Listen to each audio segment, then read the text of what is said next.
Through the eyes of mystery prying, Bernadette saw that the interior of the dark red baldachin was empty, nothing was there.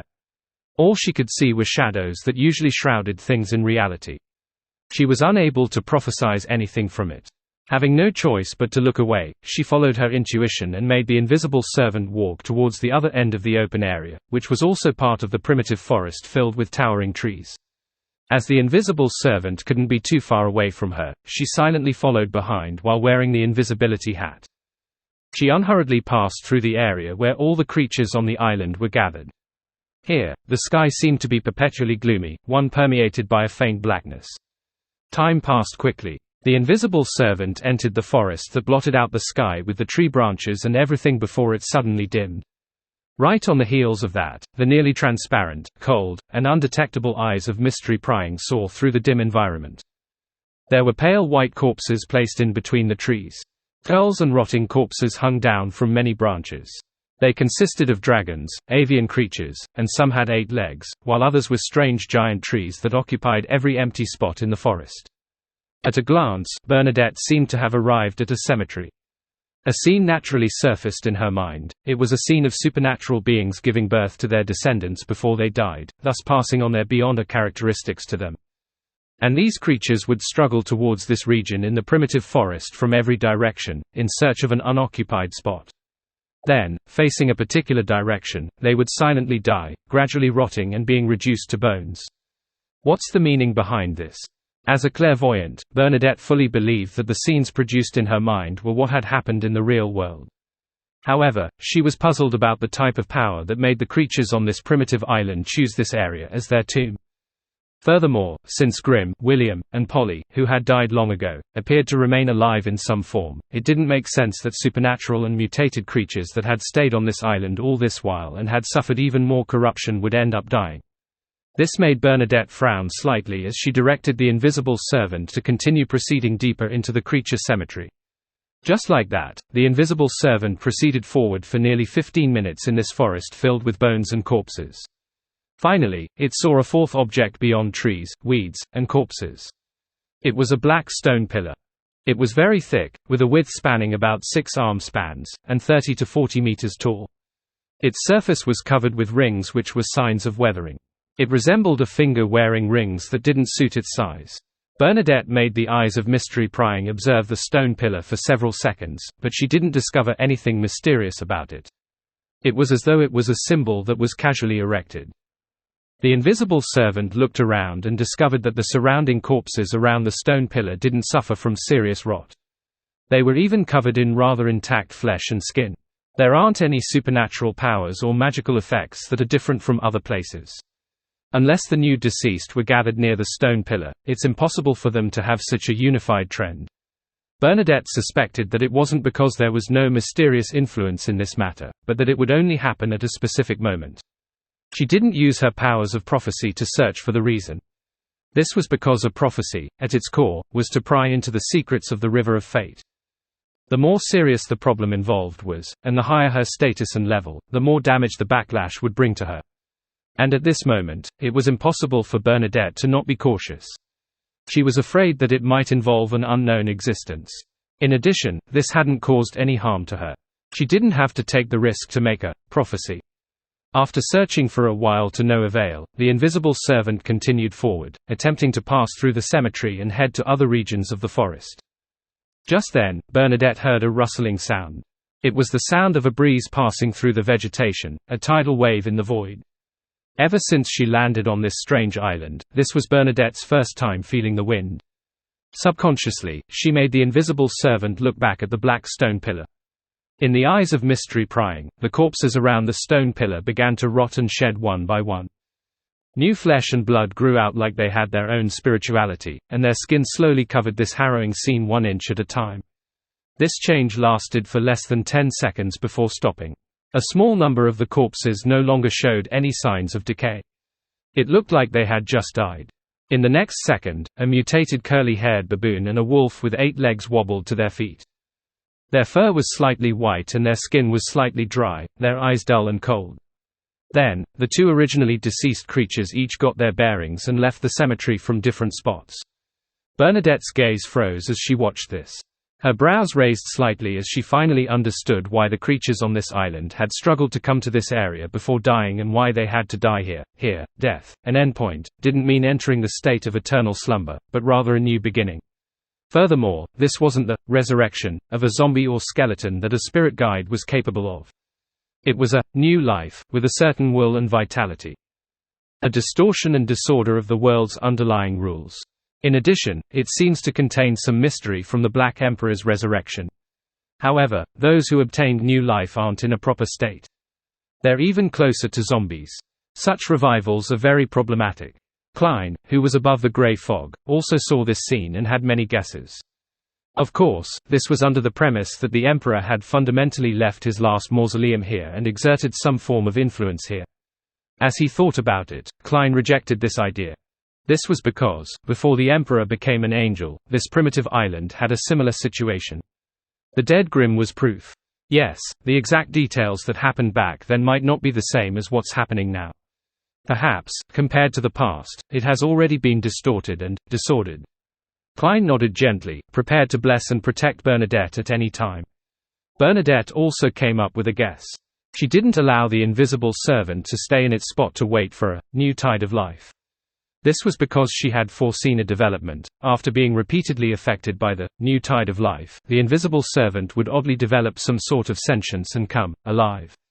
In addition, it wasn't that the invisible servant hadn't done any investigation prior to this, but it had ultimately failed to discover anything special about the black stone pillar. Bernadette didn't believe that it would gain anything new by remaining here. In such a situation, it was better to establish a basic understanding of the primitive island rather than alarming an unknown existence due to a deeper study. Many a time, there were problems that eluded one in the beginning, but the answer might be nearer to the end. This was thanks to the experience that Bernadette had accumulated over all these years. The corpses on the trees and branches gradually grew fewer as the invisible servant moved forward. During this process, Bernadette discovered another phenomenon. In the new tide of life, it wasn't certain that a corpse would be revived. However, once they revived and left the empty area, the rest of the corpses would be attracted like metal to magnets in the next 5 minutes.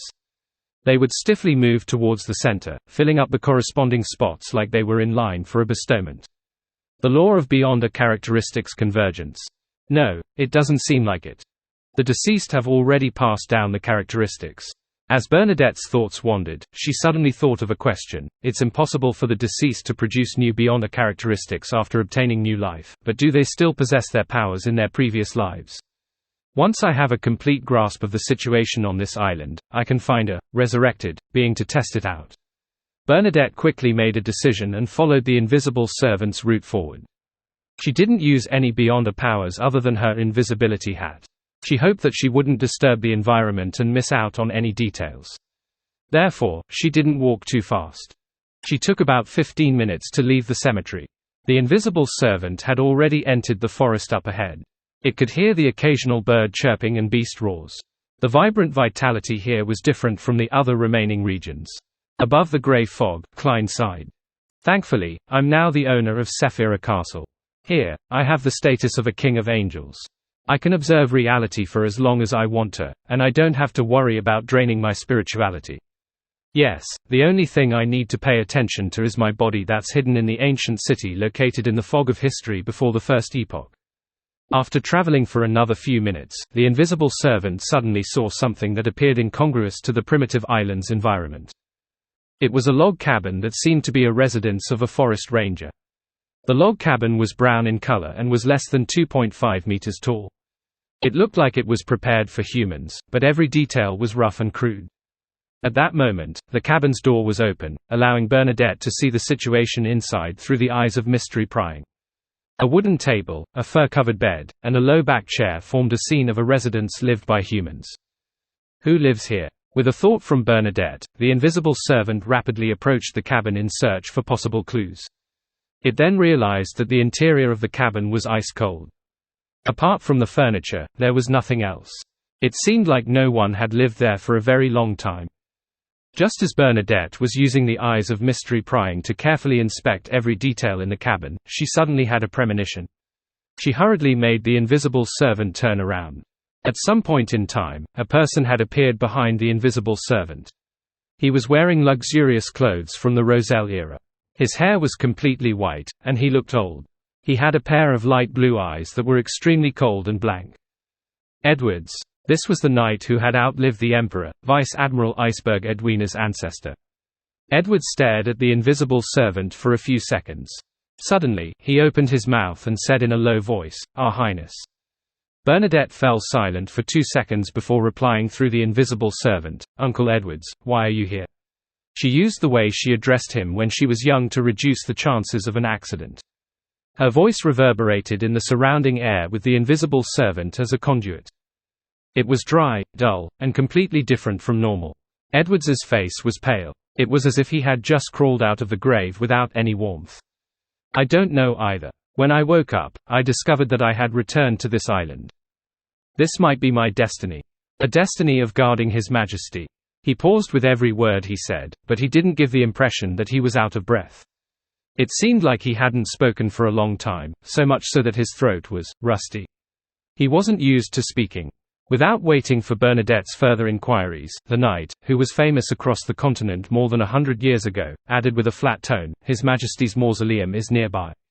I've been guarding this place, waiting for him to revive. But after so many years, the mausoleum has never changed. There haven't been any signs of a resurrection." Bernadette made the invisible servant look around and said, "This log cabin is where you live." Edwards's exposed skin was slightly shriveled. It matched the aging spots he originally had. His voice was low and hoarse as he answered, "That's right. I used the surrounding trees to make materials to build this cabin." Bernadette's invisible servant looked in the direction where she had come from. "Uncle William and the others aren't with you." Edwards's cold, wooden eyes moved. "They have long been corrupted and are dead. Although they've come back to life, they're more like monsters. They aren't their former selves. Your Highness, you must be wary of them and avoid them. Do not trust anyone but Benjamin and me." Bernadette fell silent for a while before asking through the invisible servant, "Where's my father's mausoleum? I want to take a look." Edwards's somewhat stiff neck moved. "Okay." He then took a step towards the cabin and took out a rusted black axe. "I'll take you there," Edwards said as he looked at the invisible servant that normally couldn't be seen. During this process, his expression was stiff and almost unchanged. "All right." Along the periphery of the forest, Bernadette responded using the invisible servant to make her hoarse voice echo in the surroundings.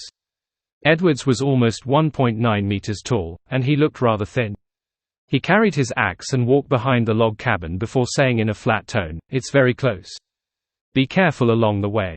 Bernadette immediately controlled the invisible servant and made it follow the luxuriously dressed Edwards. Walking through the forest one after another, Bernadette suddenly made the invisible servant ask, "Uncle Edwards, what were you worshipping in the empty space from before?" Edwards didn't turn his head as he maintained the same pace. "His Majesty." At least 2 kilometers behind him and the invisible servant, Bernadette immediately pricked up her brows. She took nearly 3 seconds to control her emotions. Through the invisible servant, she continued asking without any emotion, "Uncle William and the others are worshipping him." Edwards paused, but he kept his back towards the invisible servant and the eyes of mystery prying. "No." He slowed down as though he was thinking of an answer. "I don't know what they worship." Bernadette's eyes narrowed slightly as though she could see some changes in the river of fate. She didn't ask any more questions as she made the invisible servant silently follow Edwards. Amidst the dark green, towering trees and the black, sharp shrubs, they headed for the island's mountain peak. In just 4 or 5 minutes, the trees up ahead disappeared. This wasn't a process that went from dense to sparse until there was nothing. Instead, the towering trees suddenly disappeared after an imaginary boundary line. Beyond the invisible line was a mountain that was hundreds of meters tall. It was covered by dark green trees that were almost black in color. From afar, it was almost as if it was one with the forest, virtually inseparable. However, the side of the mountain facing Edward and Bernadette was mostly without vegetation. Half of the mountain had been excavated. In the middle of the mountain, a pitch-black mausoleum stood there with a majestic appearance. Most of it was part of the mountain range. A small portion of it had signs of man-made constructions and polishing. It truly expounded on what it meant to be a mountain mausoleum. Thus, the mausoleum didn't look like the common pyramid. Instead, it looked more like a towering mountain. It wasn't exactly symmetrical, but it was definitely majestic. Perhaps the mausoleum itself had influenced its surroundings, or perhaps Edwards had cleaned the area. Its surface was void of weeds, nor was it covered with vines commonly seen in other mountains. This allowed Bernadette to see the various texts and symbols engraved on the mausoleum through the eyes of mystery prying. She saw the heavy 30-meter-tall stone door that seemed to be prepared for giants. Bernadette wasn't unfamiliar with those words and symbols. She didn't take much time to recognize them as either the civil code that was created by her father, the new social trends that he had established, or even some design drafts of some invention. Just as Bernadette was carefully examining it, Klein, who was above the gray fog, was completely certain that this was the last mausoleum left behind by Emperor Roselle. This was similar to the mausoleum he had seen in the Tudor ruins. It had the majesticness and distortion traits of the Black Emperor. After walking out of the primitive forest and passing through the invisible boundary, they arrived near the mausoleum. Edwards stopped. He half-turned his body and aimed his pale face and cold eyes at the invisible servant. He said without any change in his voice, "Don't go in. It will interrupt the resurrection." Bernadette frowned slightly and thought for 2 seconds before using the eyes of mystery prying to lock onto the mausoleum. Then, her blue eyes that resembled the sea became extremely deep, like the surface of the sea before a storm. Under such circumstances, her eyes clearly lost focus as her vision turned blurry. She was prying into the secrets of the River of Fate and making a prophecy for what would happen next. Klein tapped the long mottled table and increased the probability of her success. He then prepared himself to resist the corruption of the cosmos. Of course, the latter wasn't necessary, because Bernadette had a Grade 0 sealed artifact that she could control. Bernadette raised her right hand the next second. Her skin instantly turned as white as snow. Her lips turned as red as blood, and her hair was as black as ebony. An illusory, ancient mirror appeared in her hands. This was Snow White of her fairy tale magic. Bernadette had used it to enhance the success rate and accuracy of her prophecy. Silently, she saw a scene. The majestic and solemn dark mausoleum visibly shook as the tall, heavy stone door opened. Then, a huge black arm stretched out from the stone door. The style of this arm was close to that of the trees on the island. From its color and state, it looked more like a part of a shadow. However, it wasn't a thin layer, but was instead filled with flesh and blood. It looked extremely strange. It supported itself with its elbows and moved forward with great difficulty, as though it wanted to pull out bigger and more terrifying parts from within. Boom! The entire island began to shake. Boom! The transparent eyes of mystery prying suddenly shattered. Bernadette's eyes immediately closed, as if she had seen a blinding light or encountered some unbearable damage. Blood trickled down from the corners of her eyes as the color in her face drained significantly. On her body, a pair of illusory and holy wings spread out, descending upon her with its clean, white feathers to neutralize the invisible corruption. Indeed, she has the ability to resist. The Emperor sure left a huge inheritance for her. Hey, before I taught Mom Hermit a lesson, she liked to use the eye of mystery prying to examine the people and objects around her. It definitely has something to do with how she was brought up. In short, it's all Roselle's fault. Klein heaved a sigh of relief as he couldn't help but criticize the Emperor. Then, his mind raced as he analyzed the scene that Bernadette had prophesied. A terrifying creature crawls out from the mausoleum after the stone door is opened. This might be the resurrected Roselle, or perhaps a symbol of some kind of disaster. For example, a particular outer deity who had once corrupted this island, or the primordial moon who secretly corrupted Roselle. Yes, even if it's Roselle, he definitely wouldn't be taking on the form of a human. He's even closer to that of a mythical creature, a deity. Also, I can't be sure if the terrifying creature is rational or if it can communicate. There's another important problem. Was the stone door opened by Bernadette or someone else? Or did the terrifying creature in the mausoleum do it by itself? If it's the latter, things might develop to the stage of the prophecy even if we don't do a thing. A prophecy is truly filled with ambiguity. Klein conjured a gold coin and flicked it, making a divination. The results of the dream divination showed that the mausoleum was both dangerous and safe. How do I interpret this? As Klein pondered, he focused his attention back on Bernadette. Bernadette took nearly a minute to recover and stopped appearing that weak. However, she was temporarily unable to interpret the direction of the prophecy from the scene she saw. She could only confirm that the problem was definitely very complicated. Due to the eyes of mystery prying shattering, there was no way for her to use it to see the various secrets.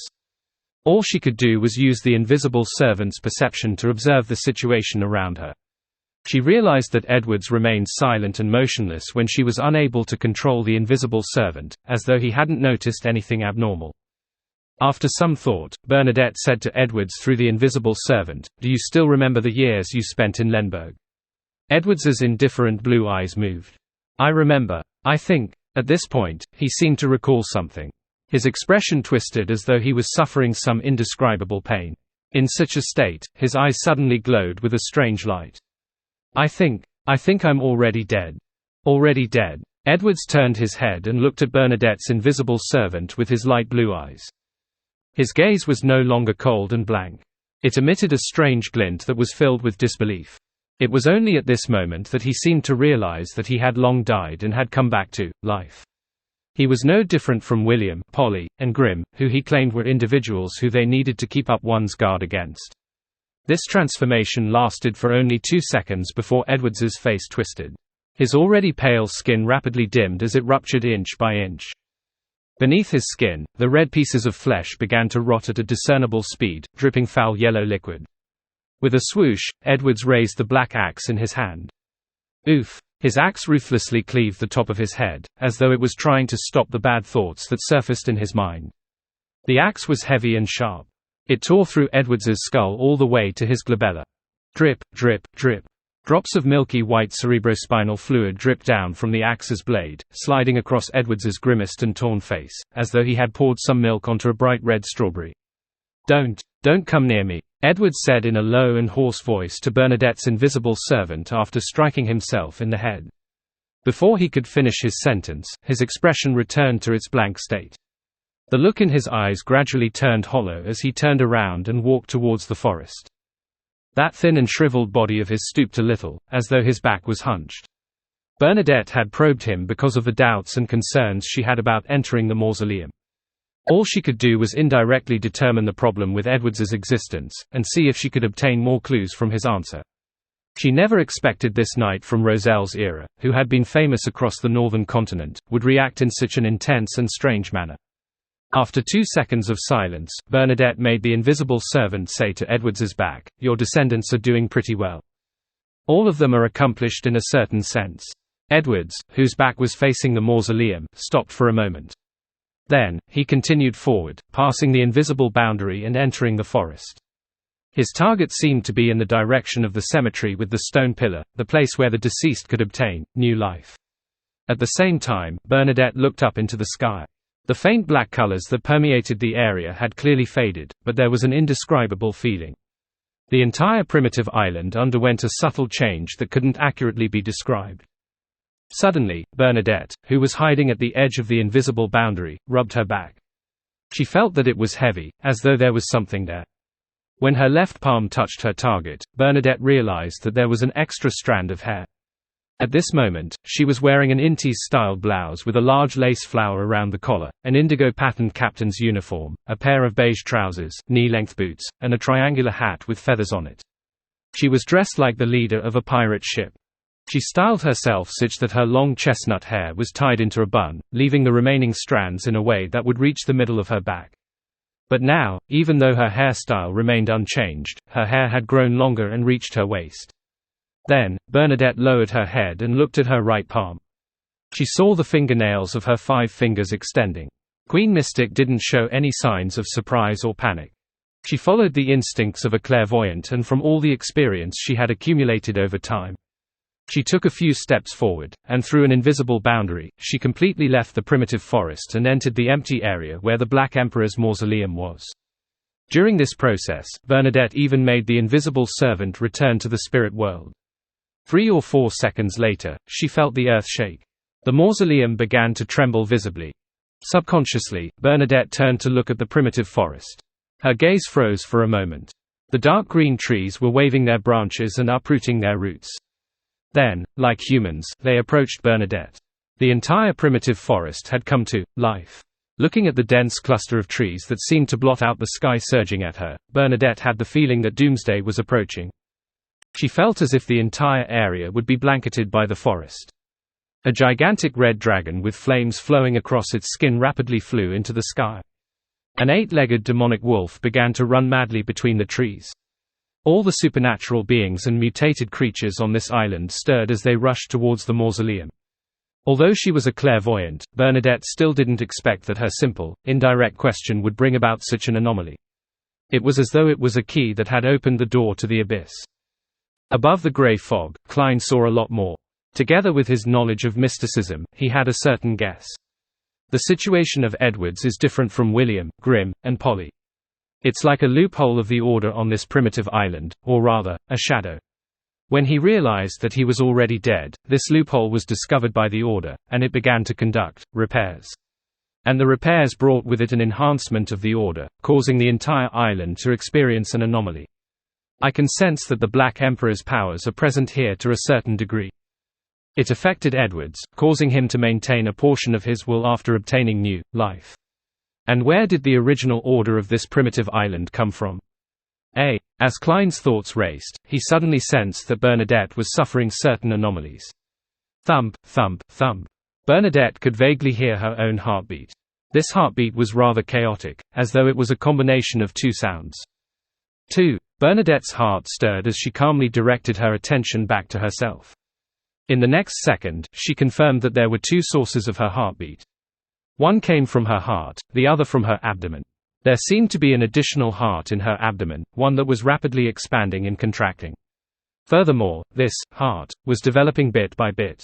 Without needing to use her mystery-prying powers to look at her abdomen, Bernadette immediately sensed that there was a fetus in her womb.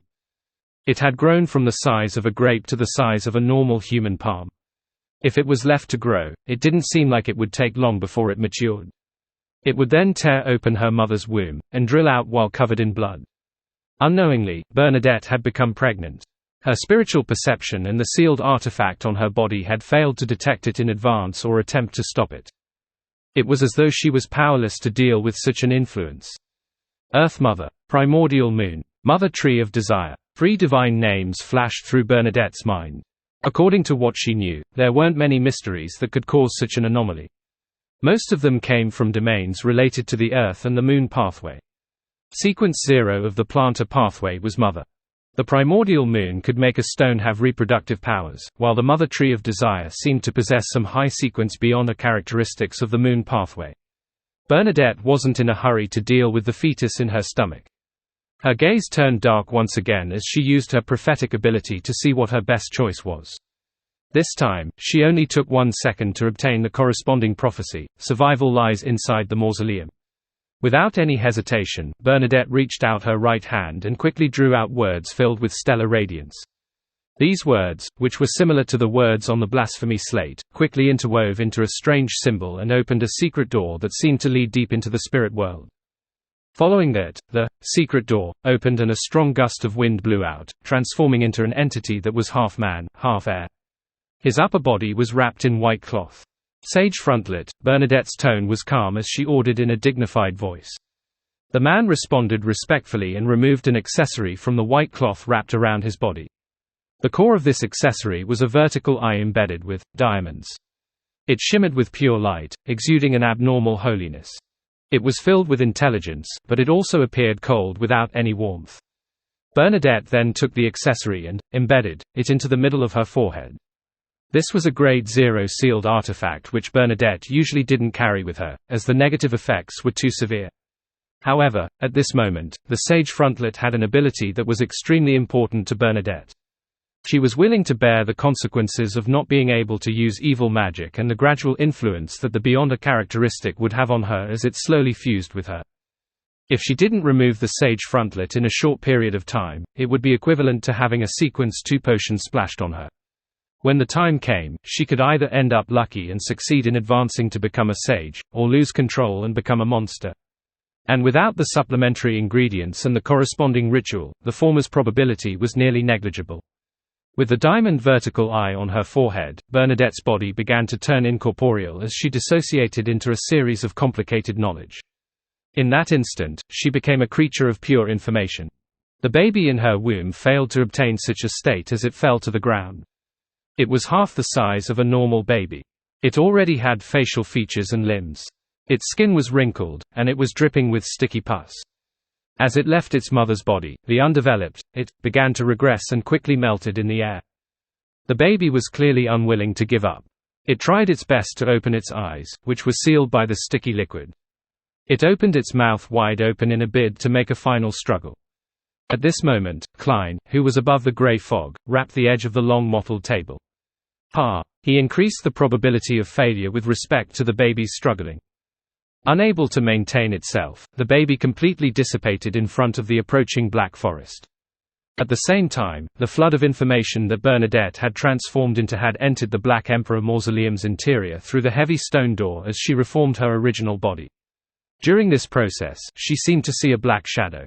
When she entered the Black Emperor's mausoleum, Bernadette vaguely saw a black shadow. However, after she extricated herself from being an embodiment of information, and reassembled her body with the pure, messy knowledge, she didn't sense anything. It was as though what she had just experienced was just an illusion. Queen Mystic wasn't in a rush to venture deep into the mausoleum. She stayed in her spot and carefully observed her surroundings. Without using the powers of mystery prying, everything was clearly presented before her eyes. The interior of the Black Emperor Mausoleum was empty. Apart from the pitch-black walls and the high platform in the middle, there was nothing. On the high platform, there was a chair that looked like it was prepared for a giant. It was made of iron, and its surface was engraved with complicated and distorted patterns. At the top of the seat, there was a crown-shaped object. At this moment, there wasn't a single figure on the huge, heavy seat, as if it was waiting for its emperor to return. Just as Bernadette was about to take a step forward and approach the platform, she suddenly realized that her body was completely immobilized, as if she was being bound tightly by invisible shackles. Right on the heels of that, pairs of illusory and holy white wings appeared behind her as though they were passively resisting something. In the next second, on the pairs of angel wings, white feathers dropped as they fluttered. They grew deformed, thin, and fluffy limbs. The gaps in the layers of feathers spread open one after another as though they had become countless eyes. The deformed feathers immediately let out crisp laughter, causing a hollow chuckle to echo inside the mausoleum. All of them had come alive, turning into miniature, winged creatures. This reminded Bernadette of some fairy tales that her father had told her. There were always little pixies that weren't as big as a thumb in them. As this thought flashed through her mind, Bernadette felt her right eye itch. The eyelashes of that eye grew rapidly, turning into tiny arms that took root on her face, trying hard to pull her eyeball out. I see it. I see it. The veins in Bernadette's right eye protruded as they let out a childlike voice as though they had gained sentience and consciousness of her body. This was also a form of new life. Almost at the same time, Bernadette's left ear suddenly drooped down and covered her ears. I don't want to hear it. I don't want to hear it. The ear shouted with a sharp voice. If she didn't use her spirituality, Bernadette would definitely imagine that she had a young maiden by her side, one that was covering her ears, stamping her feet, and screaming. Without cushioning anything, the sage frontlet in the middle of her forehead automatically left her body and floated into the air. The surface of the vertical eye embedded with diamonds instantly flashed with countless cold beams of light. It was as though numerous tiny eyes had grown out of it. Each eye reflected Bernadette. The sage frontlet had also obtained a certain living characteristic. Just as the Grade 0 sealed artifact was about to awaken and affect its target, a pale white, slender, illusory palm reached out and grabbed it. The sage frontlet's living characteristic rapidly dispersed, as though it had reached the end of its life.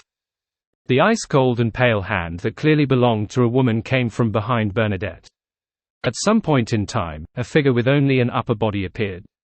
This figure grew out of Bernadette's back. It was almost transparent and rather illusory. She was wearing the same clothing as Bernadette, and she was wearing the same feather triangular hat. Her blue eyes were like the projection of the ocean. It was like Bernadette herself, a part of her spirit that had drilled out of her body. However, there was a pale white face mask on Bernadette's half-body phantom. The mask only had holes where one's eyes were with no other gaps elsewhere. This made Bernadette's phantom appear extremely cold and noble, but it lacked the aura of a living being. This was the third item she possessed, and also her last Grade 0 sealed artifact. It was an item made after Emperor Roselle returned from the southern continent in his later years, called Pale Death. Its negative effect was to make the wearer slowly die until it became a corpse and become its slave. At this moment, Bernadette had used this point to restrain the abnormal life growing in her. Just as the half-body phantom appeared, her right eye quelled. Her eyelashes, which had turned thicker and longer into arms, began to fall off one by one. Her ears didn't make any noises either. They slowly opened and returned to normal. Without such a suppression, Bernadette's facial features, arms, and legs would have broken apart to seek freedom. After stabilizing her body, Bernadette tried to take a step forward. However, she was still unable to do anything. All she could do was control the half-bodied spirit body. After some thought, she made the spirit body behind her take out a ritual silver dagger from her pocket. Then, bending down, it drew a circle in the middle of her right boot. With a ripping sound, the leather boot quickly shortened by half. Then, Bernadette used her half-body spirit body to tear her pants near her left knee. She cut off a corner of her coat and blouse, removing one of the feathers on the side of her triangular hat. This attempt didn't seem to have anything to do with supernatural beings. It was just like a willful and rebellious girl who wanted to dress up in a different way from the normal sense of aesthetics. However, as Bernadette completed this series of actions, she carefully took a step forward. Her body could actually move, as she no longer felt restrained. The invisible suppression effect vanished instantly. The Black Emperor Mausoleum seemed to accept Bernadette in this form. Who would have thought that something an ordinary person could do was able to deal with such abnormalities? Furthermore, Bernadette suspected that the more she used her Beyonder powers to resist whatever she was facing, the deeper the effects. This was because she had the feeling that she was facing an invisible deity. Only by pleasing the other party's sense of aesthetics could she be pardoned. Otherwise, she could only rely on the authority of a sequence 0 to circle around it. In addition, the lucky thing was that Bernadette wasn't once a knowledgeable mysticologist, but she also had a deep understanding of the Black Emperor pathway. She knew what the authorities this domain consisted of. She knew that it represented the shadow of order, a distortion of order. That was why Bernadette twisted the normal order around her using her dressing, thus, obtaining the recognition and acceptance of the invisible deity. Yes, in the matter regarding mysticism, knowledge and ideas are more useful than abilities at times. In that situation just now, any resistance would have been viewed as a provocation towards the internal order of the mausoleum, triggering unpredictable and terrifying changes. Once one figures out the crux of the problem, the negative effects will be easily resolved. Klein nodded above the grey fog and learned quite a lot from Queen Mystic. Although he was already a sequence higher than her, to the point of being a king of angels inside Sephira Castle and having experienced quite a number of major events, his growth had been too fast. He was still lacking when it came to the details and problems. Now was the perfect time to make up for the deficiency through observation. After taking a step, Bernadette began to follow her spiritual intuition and walk toward the huge, empty chair on the platform. 1 step, 2 steps, 3 steps. Suddenly, a breeze blew past her neck. This cold wind made Bernadette's body turn numb. At that moment, she felt a black shadow appear behind her. Silently, her long chestnut-colored hair parted, revealing a pair of eyes on her scalp. It was a pair of eyes without any eyelashes. They were almost transparent, cold, and heartless. Eyes of mystery prying. The pair of eyes turned slightly and saw that the shadow-like curtain in the mysterious world showed clear signs of distortion. However, it didn't notice the shadow, nor did it find the source of the cold wind. Just as Bernadette attempted to close the eyes of Mystery Prior and lower the possibility of an accident, the cold and sinister breeze suddenly appeared in her mind. Her thoughts became active as she became increasingly out of control. She was unable to direct her thoughts in the required manner. This seemed to be a trend that couldn't be changed, one that led to chaos. Without any hesitation, Bernadette grabbed the few seconds of thought she was capable of. She let the half-body spirit on her back remove the pale white mask. Then, she put pale death on her face, while the half-body spirit retracted into her body and fused with her. From this second onwards, Bernadette's thoughts would gradually die along with her body. However, her thoughts could not help but stir and turn chaotic. Both of these conflicting conditions offset one another, forming a weak and delicate balance that helped Bernadette regain her ability to think. To Bernadette, compared to the Beyonder effects of pale death itself, its negative effects were even more effective at this moment. Maintaining the balance, Bernadette took a few steps forward. During this process, she always felt that there were shadows hovering around her, but she couldn't find them no matter how hard she tried. After thinking for a few seconds, Bernadette's blue eyes darkened once again, losing focus. She tried prophesying the consequences of her choice.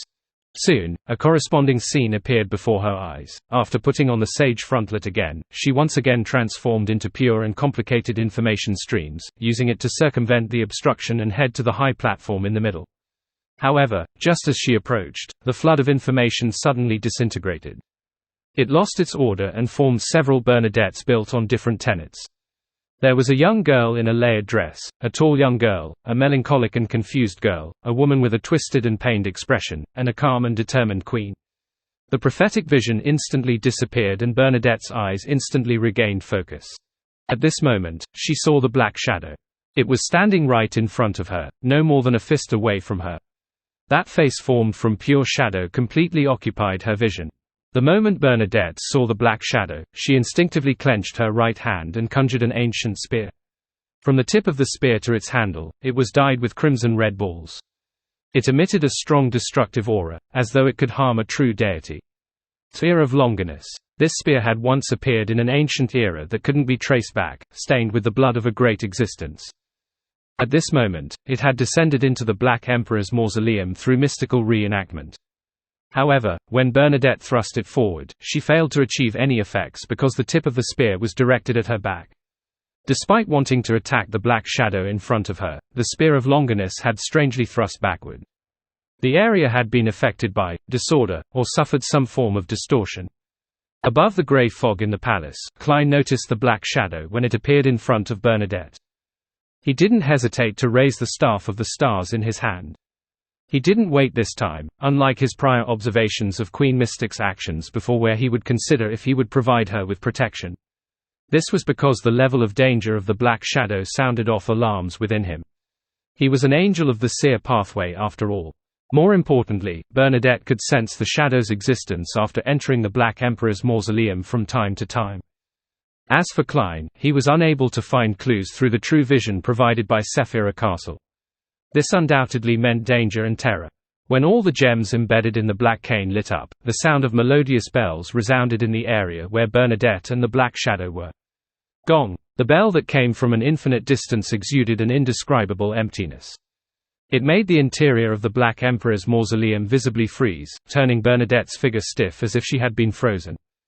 She couldn't do anything. However, the black shadow didn't sink into the vortex of time. As though situated in another world built with completely different fundamental rules, the shadow continued moving forward in between the contradictory of two rivers of fate, one filled with raging torrents and one that was almost completely still. This only made it appear to slow down, in no way affected by the illusory bell. This was the first time Klein had encountered such a situation after he gained the ability to replicate powers. Although the Beyonder effects he had replicated with the Staff of the Stars were lacking compared to the original version, it would still be able to show a certain level of authority that wasn't easy to ignore regardless.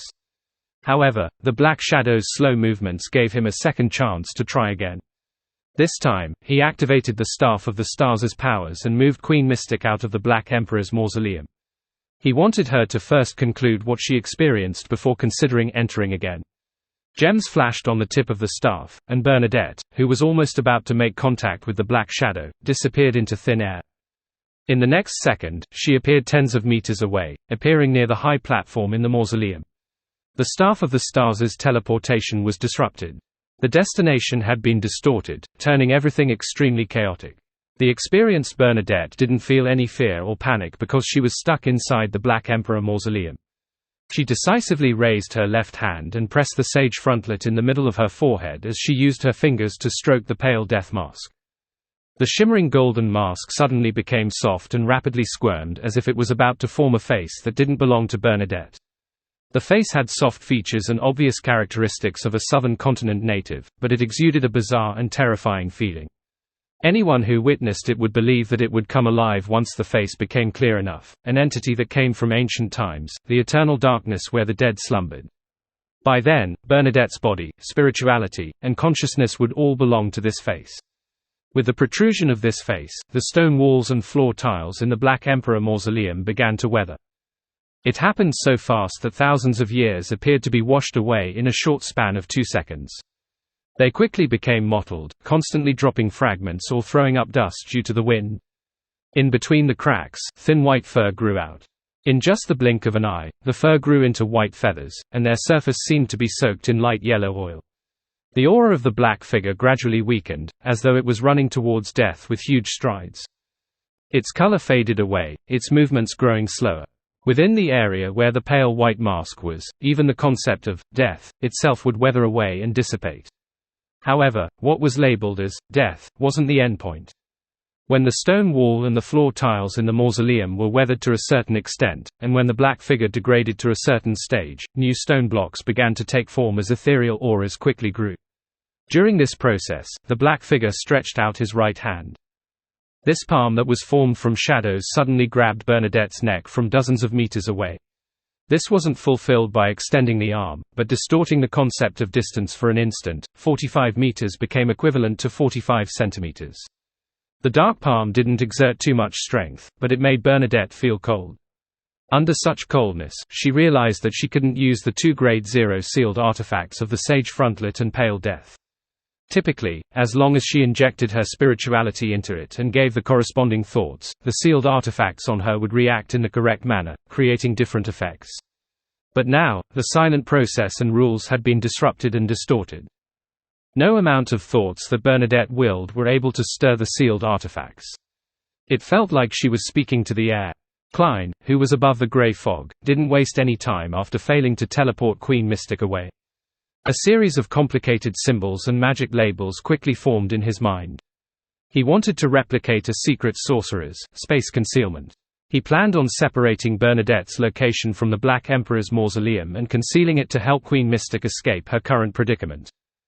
In fact, it might be more appropriate replicating the fairy tale magic, Peace Blossom source, but considering how Bernadette was formerly a mysticologist, Klein felt that it was better to use space concealment. Otherwise, it might expose some of the fool's secrets. As for where he had learned space concealment from, it naturally came from the recently advanced Force. Previously, in the name of the world Gehrman Sparrow, Klein had rented Leymano's travels. He had also requested Miss Magician to record the corresponding powers. Then, he released and recorded it while summoning the complete Leymano's travels from the fog of history again and again. It didn't take long for him to grasp the knowledge and technique, allowing him to replicate spatial concealment. As more gems lit up on the staff of the stars, the area around Bernadette darkened, as though it was covered by a curtain weaved by shadows. The curtain distorted as it concealed the space, isolating the black shadow and its palm outside. This helped Bernadette regain her freedom.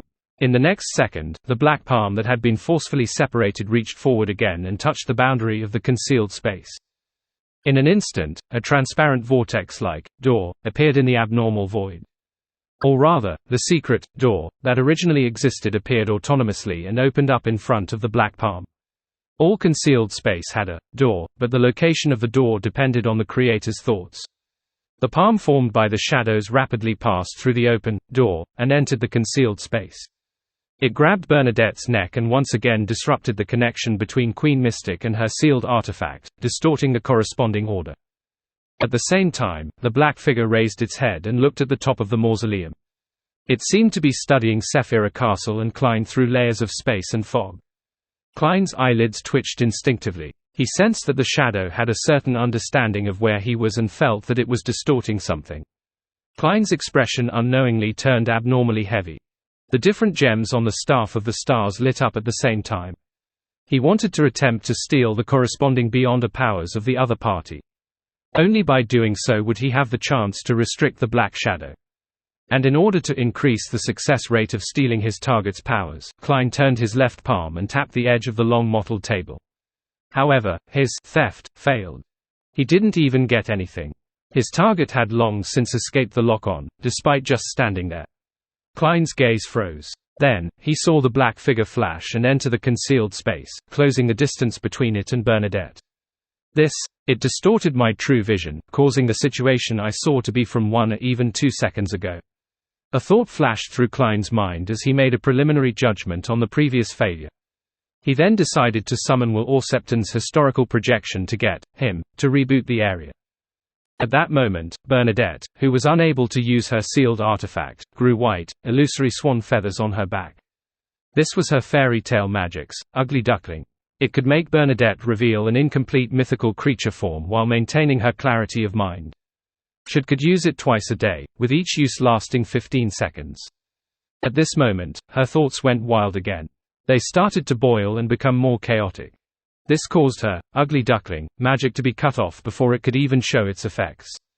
Almost at the same time, she saw the black shadow stick to her body. It was sticky like a viscous, corrosive liquid that seeped into her body. Bernadette's eyes darkened as she suddenly sensed something. She grabbed the final moment of lucidity and opened her mouth slightly, speaking in a fluent Chinese accent, "Home." The black shadow's infiltration paused for a moment.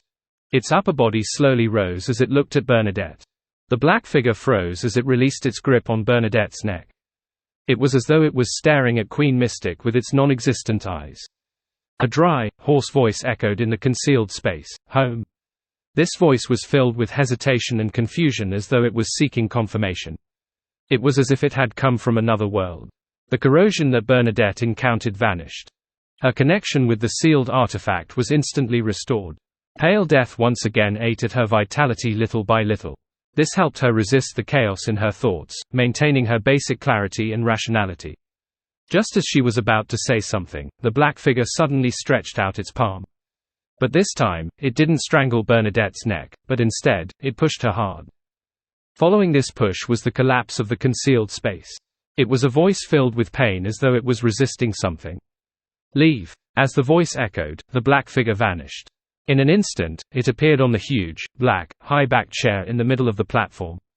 Two cracks appeared on its face, as though two asymmetrical eyes had grown out. However, the eyes didn't have any pupils. It was blood-colored. Right on the heels of that, another crack appeared beneath the two eyes. They too were filled with a pure, blood-red light. This allowed the black figure to finally open its mouth. It faced Bernadette as obvious sounds of pain resounded around it, as though it was resisting something. "Leave this place." After being pushed out more than 10 meters away, Bernadette easily found her footing. However, she didn't follow the voice's order by leaving the Black Emperor's mausoleum. She stood there, staring blankly at the central platform. As she looked at the black figure, her expression revealed an unspeakable sadness. She could sense and now confirm that the black figure was her father, the man who called himself Caesar, Roselle Gustave. In the next second, more cracks appeared on the black figure's body. They ruptured from top to bottom, blooming blood-red flowers in different parts of his body. This made Roselle look like he was left with a shadow that wrapped around a blood-red object that emitted pure light. When Klein saw this scene above the grey fog, he naturally thought of the crimson moon high in the sky. At that moment, Roselle seemed to have transformed into a shadow. He wanted to block the crimson moon, but openings ruptured from his body, allowing more and more moonlight to shine into the real world. When these openings were connected together, the black shadow would completely split apart and give birth to a brand new crimson moon. When that happened, something extremely terrifying would definitely happen. At that moment, Roselle's black figure turned much more illusory, as though it had become an illusion. This made him look like he had been isolated in another world. There was an invisible barrier between him and the real world. Then, Roselle raised his right arm with great difficulty and pinched his forehead. The frequency at which blood-red cracks appeared on his body instantly decreased to a nadir. However, the eyes that had already appeared blinked repeatedly. However, this didn't bring any negative effects on the surroundings. It was as though it was just a simple change of order. The new growth of blood-red cracks was constantly being distorted to its original state of only having gradual activity. After completing this, Roselle raised his head and looked at Bernadette, who was dozens of meters away. He said with a hoarse voice, "You really have become an important figure in the mysterious world. You managed to come here alone. Come over, let me see how my little princess has grown." Bernadette's eyes reddened as she took a step forward. Roselle laughed again. "Back when I made sketchbooks, textbooks, and invented all kinds of small games for you, you were just a tiny midget. Now, you're able to save your poor old father. I remember that you liked the clothes I designed for you when you were young. Unfortunately, you can't wear layered dresses after you're an adult." The emperor rambled on, as if he had arrived in his twilight years and was someone who enjoyed reminiscing about the beautiful past. Bernadette walked faster and faster. Above the grey fog, Klein frowned indiscernibly. Suddenly, Emperor Roselle lowered his head and said with great force, "Stop." His voice carried an indescribable pain. Bernadette was stunned for a moment before she slowed down and stopped. She looked at the dark figure and her eyes gradually revealed an indescribable sadness. Roselle raised his head again and coughed lightly. "Didn't you really want to ask why the Black Emperor's mausoleum has to be engraved with the order one implemented and the style that one ushered? In fact, this wasn't necessary. I just wanted to let anyone who sees it remember my greatness." Before he could finish his sentence, the Emperor gripped the armrest by his side tightly. He suppressed his voice and said in extreme pain, "Don't come near me. I've been corrupted." The sadness in Bernadette's eyes deepened. Her guess had finally been confirmed. At that moment, the red cracks on Roselle's face began to turn chaotic. They closed and opened randomly with no signs of having a unified will. The Emperor took the opportunity and straightened his body. He looked at Bernadette and shouted with great difficulty, "Seal me." "Seal." Queen Mystic Bernadette repeated the word silently. Her blue eyes quickly turned moist as a faint mist enveloped them. Even though she had lived for many years and was no longer the little girl she had been in the past, she was still unable to contain her emotions. However, she didn't ask for the reason, nor did she hesitate. With just a slight struggle, she firmly raised her right hand and pressed it on the pale white metal mask. She calmly made a decision, just like how she had faced all the major events that happened on the Element Dawn over the years. On the surface of pale death, the metal instantly turned soft as it reformed into a new face with two black eyes. In the deep black parts of the eye, white lines appeared, forming an extremely complicated and mysterious three-dimensional symbol. It was like a long feathered bird or a coiled feathered serpent. The symbol absorbed the surrounding light and quickly turned corporeal. Then, it separated from Bernadette's eyes and extended its body, before flying towards Roselle Gustave on the iron-black chair. Along the way, the strange symbol caused the surroundings to become increasingly dim. The floor tiles and stone walls suffered another round of weathering as if the deity in charge of death had passed the final judgment. The falling rubble and flying dust followed the corporeal symbol and came to Roselle's side. Then, they coiled around him, enveloping the illusory black figure that seemed to exist in another world. During this process, Roselle failed to control himself several times. He attempted to leave the iron-black chair, but he ended sitting back down. He didn't resist the seal that Bernadette had exerted on him. As the symbol fused with his figure, he immediately had a connection with pale death. He saw the illusory deity that lorded over the countless undead and the swollen body of a water ghost loitering in a dark river. Roselle's aura immediately vanished as the cracked red openings closed one after another. What awaited the Emperor was a quiet and peaceful sleep. As for the symbol, it was sealed within Roselle's body, constantly influencing him until pale death stopped responding. In the blink of an eye, several blood-red cracks appeared on Roselle's body again. After his aura declined to a nadir, it gradually began to glow as he fought back against the corporeal symbol. Klein, who was above the grey fog, sighed when he saw this. He clenched his fist and pressed it against his mouth. The curtain he draped around himself suddenly rose up, and the entire Sephira castle boiled over, in an obvious manner. Silently, the aura of new life that Roselle had just obtained began to dissipate. After vanishing to a certain point, it gained new life once again. Then, it was affected by the pale death and continued to fade away. Using the power of the Attendant of Mysteries beyond a characteristic and Sephira Castle, Klein directly grafted new life and death, and skipped the process in between. The corruption that Roselle suffered was no longer able to recover to the extent needed to break through the pale seal. Following that, Klein extended his right hand and used the power of Sephira Castle to draw out the mysterious symbol behind the fool's high back chair, the mysterious symbol made up of the pupil-less eye and the contorted lines. The symbol absorbed the aura of Sephira Castle and quickly turned corporeal. With a wave of Klein's wrist, it entered the prayer light representing Bernadette and landed on Roselle's black figure, fusing into his body. Every time the grafting vanished, this symbol that was directly related to the Fool and Sephira Castle would draw upon new powers and complete the grafting process once more. As he constantly passed away and gained new life, Roselle's face, which seemed to be a pure shadow, obtained facial features. Then, he looked to the top of the mausoleum, as though he was looking into an infinite height. He then retracted his gaze and looked at Bernadette. He said with an abnormally weak voice, "This seal is good. I can sleep in peace."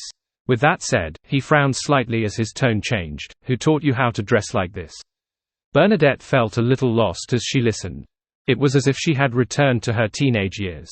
At that time, when she had dressed up to the nines for a ball held by other nobles. Roselle would use a similar expression and a similar tone to pepper her with a series of questions. The mist in her eyes became obvious, and she could no longer control herself. She lowered her voice and shouted, "Daddy." Roselle's facial features immediately turned gentle before tensing up again. He sternly said, "Leave. And never return." Bernadette opened her mouth, wanting to say something, but her vision went black as though she could see the shadow of order. In the next second, she found herself back at the edge of the primitive island. Bernadette stared blankly at the mountain peak in the middle of the primitive island for a few seconds before slowly turning around and walking towards the sea. This time, she didn't stubbornly insist on walking straight without looking back. Every few steps she took, she would stop and turn back to take a look. Soon, she returned to the dawn and entered the captain's cabin. She opened the room that was specially used to hold her collection. At a glance, Bernadette saw books, stacks of textbooks, clothes, and skirts. She saw the chess game that few people in the world knew, and the neat pile of wooden block toys. She leaned against the wooden door, slowly curled up, and sat on the floor. She raised her head to look at the dark sky outside the captain's cabin and pinched her lips with her right thumb and index finger. She whistled a melodious tune. It was a gentle, sweet, and sad melody that could calm people down. As the melody echoed, water beads fell from Bernadette's face and dripped onto the floor. After an unknown period of time, the captain's cabin was filled with a suppressed whimper. "Daddy." In the middle of the primitive island, in the Black Emperor mausoleum. After sending away Bernadette, Roselle didn't immediately fall into a deep sleep. He slowly raised his head and looked up once again into the infinite distance. Above the grey fog, Klein sighed silently. He put down the staff of the stars and grabbed a paper figurine before shaking it. With a smacking sound, the paper figurine rapidly thickened and expanded before flying into the translucent vortex formed from illusory mysterious symbols beside the fool's chair. Although Bernadette had already moved to the edge of the primitive island and Klein could no longer see the situation inside the Black Emperor mausoleum through the prayer light. However, he could use the symbol of the fool that had merged with Roselle's figure to maintain a connection with the Emperor up to a certain extent. After the paper figurine passed through the slowly spinning vortex, it descended into the dim mausoleum which had an unknown light source. It then turned into a human in front of the central platform. This human's black hair and brown eyes were somewhat similar to Gehrman Sparrow's, but he didn't have clear-cut features. The lines weren't deep enough, and his bearing wasn't cold enough. There were also certain differences in his facial features. His chin and stomach had a small amount of fat induced by an indulgent society. It was Klein's original appearance as Zhou Mingrui, the Zhou Mingrui who had been hanging inside Sephira Castle for thousands of years beside Roselle Huang Tao Gustave. Roselle wasn't surprised by his appearance. With one hand on the armrest, he leaned forward slightly and said, "You're here."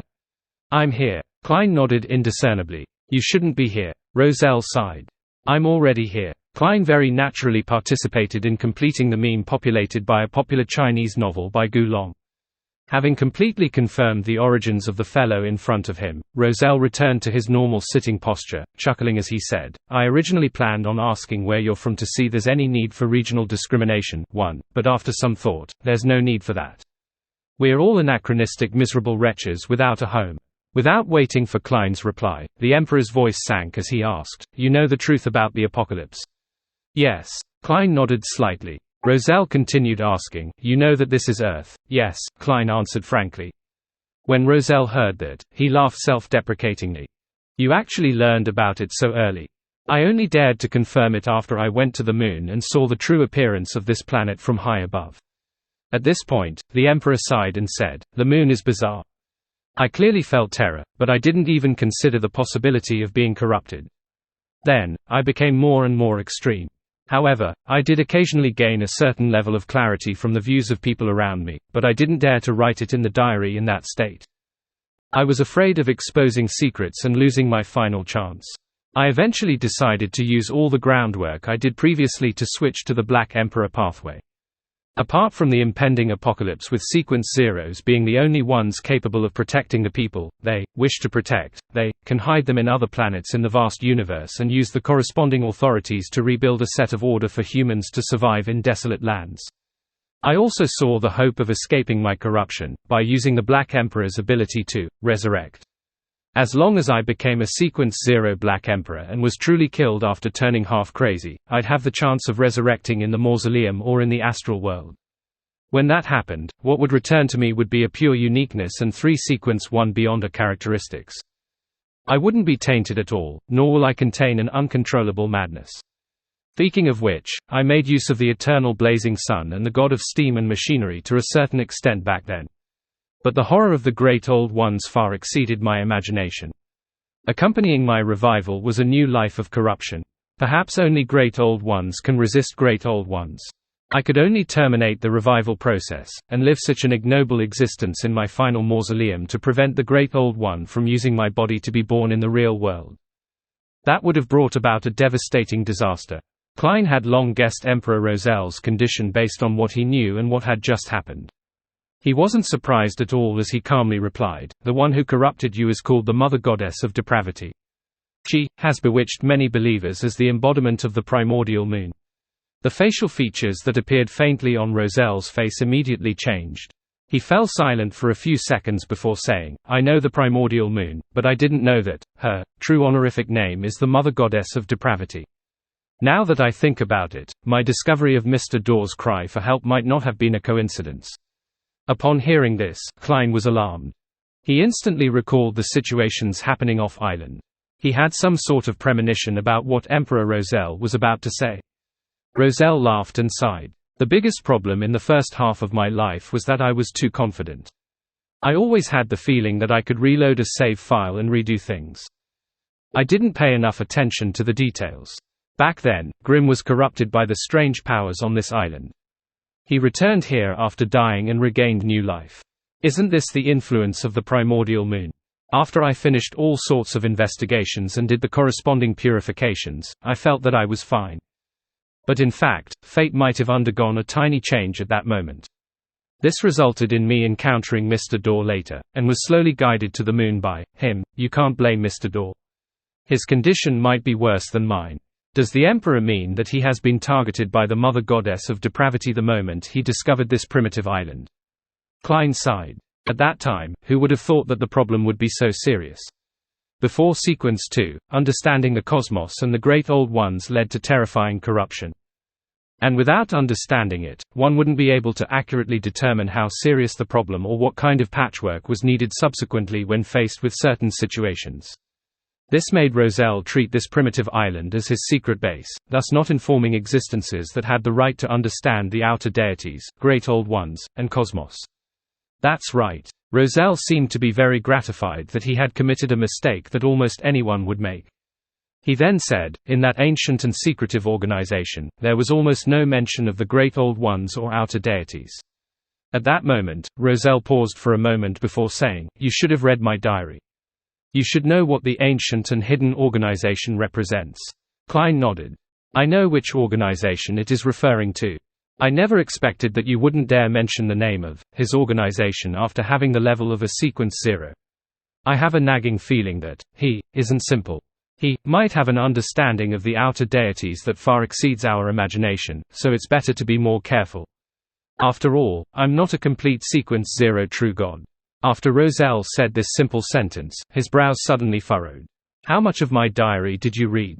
If the atmosphere wasn't that heavy and sorrowful, Klein would definitely find it irresistible to reply with, "The taste of a demoness ain't bad," as a way to tease his fellow earthling.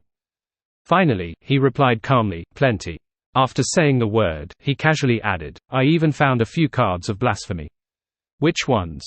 Rozel blurted out. Klein controlled the paper figurine's expression from above the gray fog and said in a flat tone, "Black Emperor, Tyrant, Red Priest, and the Fool." "Phew," Rozel exhaled as the faint crease on his brows eased. "Thankfully, it's not the demoness, the moon, and the mother card. You had to mention it yourself." Klein didn't respond as he looked at the Emperor without a change in expression. After Rozel said that, he realized something and hurriedly coughed. "Well, we've all watched live streams, so you should know very well how normal it is to cross-dress." As he spoke, he coughed again and sighed. "Which pathway are you from?" "Seer," Klein replied succinctly.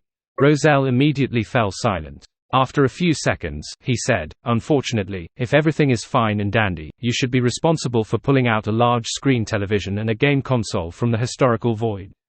We can chat while playing." That's a romantic dream of us men. Unfortunately, there's no electricity. I have to rely on you to invent it." Klein didn't voice out his thoughts. He maintained his tone and said, "I hope such a day will come." Then, he pulled the topic back on track. "I'm very curious why the card of blasphemy you created can't even be found by deities. Such a level of anti-divination and anti-prophecy is amazing." Roselle immediately chuckled. "It's because knowledge can bring power, and power can also bestow knowledge. This is the authority of a knowledge emperor. After I infused the potion formula of the 22 pathways with power, they naturally produced the convergence powers between beyonder characteristics. They also gained anti-divination and anti-prophecy effects to a certain extent." And then, as he spoke, Roselle suddenly paused, as though he had sensed something amiss. After 1 or 2 seconds, he said in an ethereal voice, "The creation of the card of blasphemy was a year before I held the Black Emperor ritual. Back then, I had already suffered the corruption of the primordial moon, and I didn't have the corresponding realization most of the time. Why can the 22 cards not be found by deities?"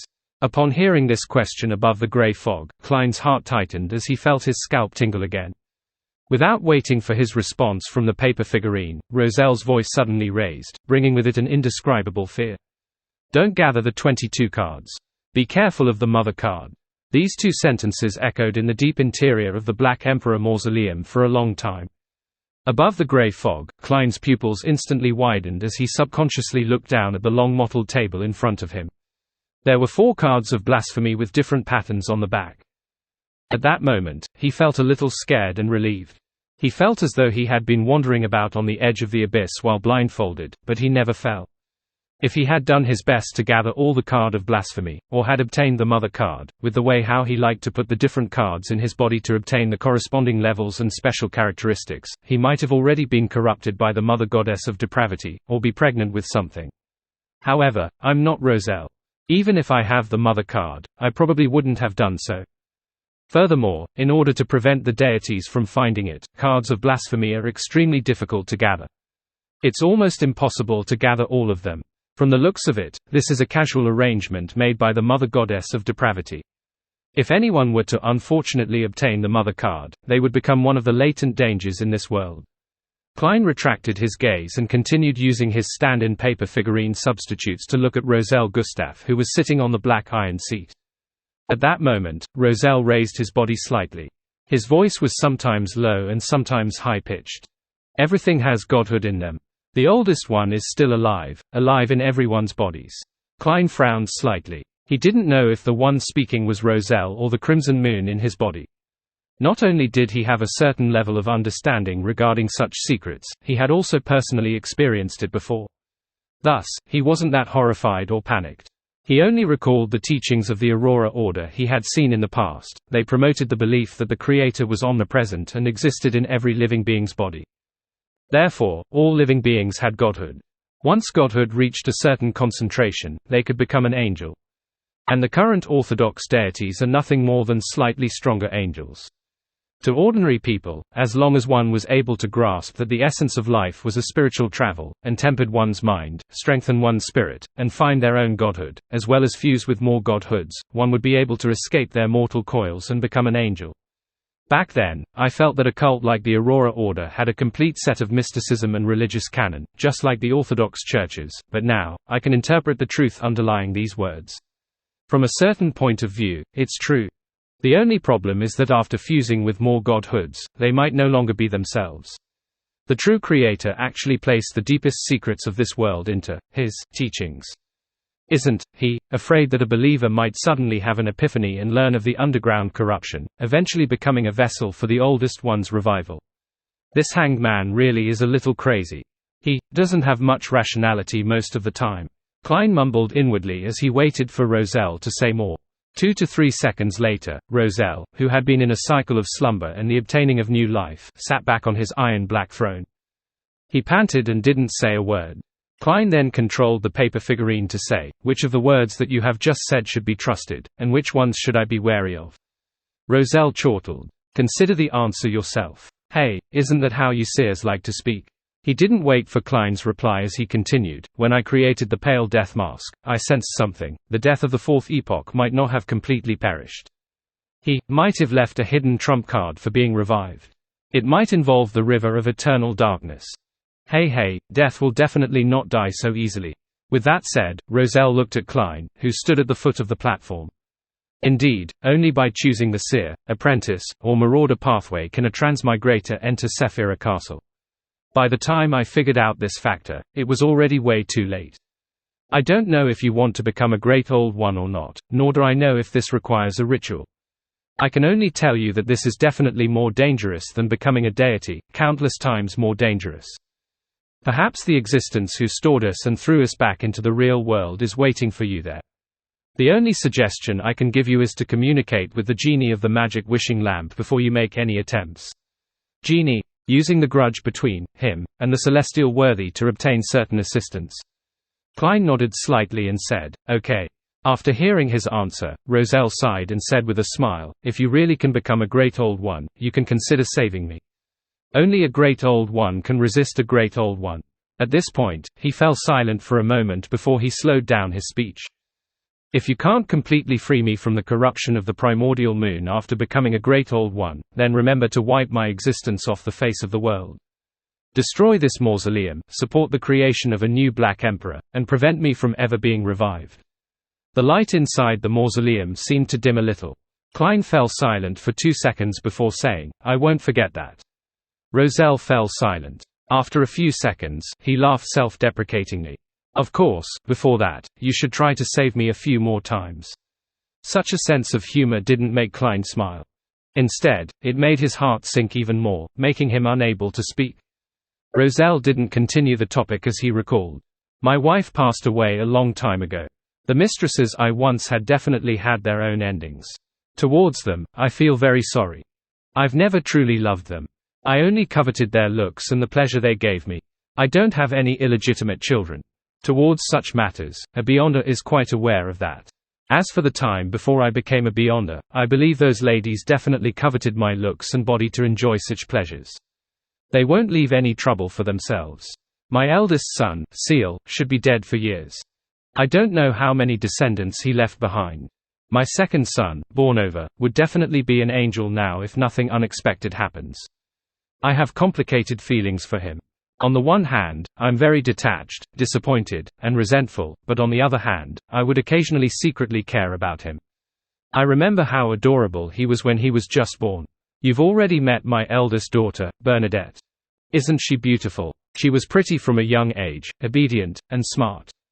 She knew how to be filial to her old father, protect her younger brother, and dote on her mother. Sometimes, she acted especially righteous and appeared a little silly. There were several times when I secretly cheated while playing chess or games with her, but she didn't realize it. Such a temper made it difficult for her to accept what I did later. Of course, now, I can just push the blame onto the primordial moon. It's all because of her corruption. I'm rather grateful for her on this point. I don't know what right I have to make a request. After all, I've never helped you before, nor do I have much of a relationship with you. It's just that we're from the same era and same place, the ties as a fellow Earthling. Upon hearing that, Klein said in a deep voice, your diary gave me plenty of help. It allowed me to grasp a lot of high-level knowledge when I was weak, allowing me to avoid many dangers and know how to direct my efforts in a targeted manner. Also, those cards of blasphemy have shown their use at different stages. Can you not mention the diary? Roselle coughed lightly and said, however, in the later stages, I was indeed consciously leaving a message to the next transmigrator. The only thing I couldn't be sure of is which language you know.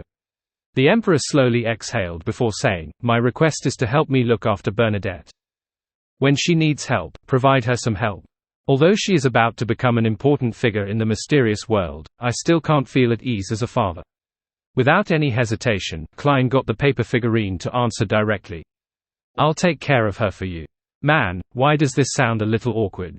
Roselle's tone instantly turned odd. By the way, I haven't asked for your name. As for me, you should know very well that I'm Huang Tao. Zhou Mingrui, Klein answered frankly. Are you married? Do you have children? How old are you? Roselle raised 3 questions in one go. Emperor, why are you acting like a gossipy middle-aged woman from next door? Klein shook his head and gave a simple answer. No. Roselle immediately fell silent. After a moment, he said, you and I are of the same generation. Bernadette should call you Uncle Joe. Yes. As he spoke, Rozelle's tone suddenly became filled with pity. After coming to this era, I treated everything as a game in the beginning. I was having a great time playing, but I would occasionally recall my home, remembering the past where I cultivated most of my personality and hobbies. The longer I lived, the higher the frequency I felt this feeling. It's like the fallen leaves will always want to return to the roots of a tree. However, at the very least, I have a daughter, a wife, and 2 sons. There are still many things in this world that I'm worried about, and some sense of belonging to a certain extent. As for you, I can feel your loneliness, the loneliness that comes from deep within your bones. Upon saying that, Roselle suddenly sighed. If only we were still living in that era. I'll go to work punctually every day and work overtime from time to time. Whenever I'm free, I'll visit my daughter's extracurricular lessons, pick her up, bring her home stuff my wife constantly reminds me about. Every weekend, we'll either head out for some fun or head to my parents' place to accompany them. When one day I'm exhausted from life, I'll use an excuse that you as my friend are treating me. As men, we can sit by the street and eat some skewers, drink some alcohol, brag, curse our superiors, reminisce about the days of our youth, and urge you to quickly find a girlfriend. When I wake up the next day, I'll be able to have the zeal to continue facing life again. Klein listened quietly without interrupting the Emperor's prattle. Rozelle's voice gradually lowered as he smiled. Goodbye, my friend. I hope we can really meet again one day. His figure quickly turned illusory, as though he had disappeared from the world, leaving only a faint shadow hovering over the iron-black throne. Roselle Gustave had returned to his eternal slumber. After circling the primitive island 3 times, the dawn finally made its way off into the distance which was perennially covered in storms. Bernadette slowly retracted her gaze and fixed it on the sage frontlet that remained suspended in the air. As a clairvoyant, she clearly saw the opportunity to advance. She knew that she had completed the corresponding ritual, preventing a disaster that involved a higher order of power. However, the price she paid was to personally seal her father, the father she had missed and sought for more than 100 years. How ironic. Bernadette looked at the vertical eye embedded with diamonds and sighed softly. After leaving Intis, she had 2 big wishes. First, she wanted to investigate the truth behind the matter and see if she had misunderstood her father. Second, she wanted to follow her father's footsteps and see if there was a possibility of reviving him. Bernadette had already fulfilled her first wish. The truth was that she had indeed misunderstood her father. This curtailed her pain and conflicted feelings. Her hatred for her father had completely dissipated, but it also added to her guilt. With this kind of guilt and yearning all this time, she tried her best to fulfill her second wish, but the outcome wasn't pleasant. If there hadn't been any hope from the beginning, she might not have had such a huge reaction. However, she had clearly seen the light and seen her father, but she had no choice but to personally place him into a state of slumber. After a moment of silence, Bernadette's slightly unfocused eyes became clear again. She no longer hesitated and no longer blamed herself. She no longer had all kinds of negative emotions. She firmly raised her right hand and drew out ancient words that shimmered with a stellar radiance in the void. She summoned the spirit world creature who was half man, half wind, and she retrieved the sage supplementary ingredients from it. As for the rest, as there was no need for them to be specially preserved, they were in the collection room of the Dawn. Not long after, Bernadette used Pale Death to shatter the sage frontlet. She concocted the potion that could allow her to advance to sequence 2. Looking at the bubbling sage potion with each bubble containing a transparent eye, Bernadette firmly raised her right hand and brought the glass bottle to her mouth. She knew that what she needed at this moment wasn't sorrow, nor corny emotions, but determination and the will to forge forward. This was because if she wanted to help her father, Emperor Roselle, escape the corruption and completely revive, she needed a higher sequence and greater strength. Because of this, she was willing to bury the pain in the deepest part of her heart and not let it affect her mental state. It was only when there was no one around at night that she could retrieve it and savor it alone. With the sage potion entering her mouth, Bernadette's body turned illusory at a discernible pace.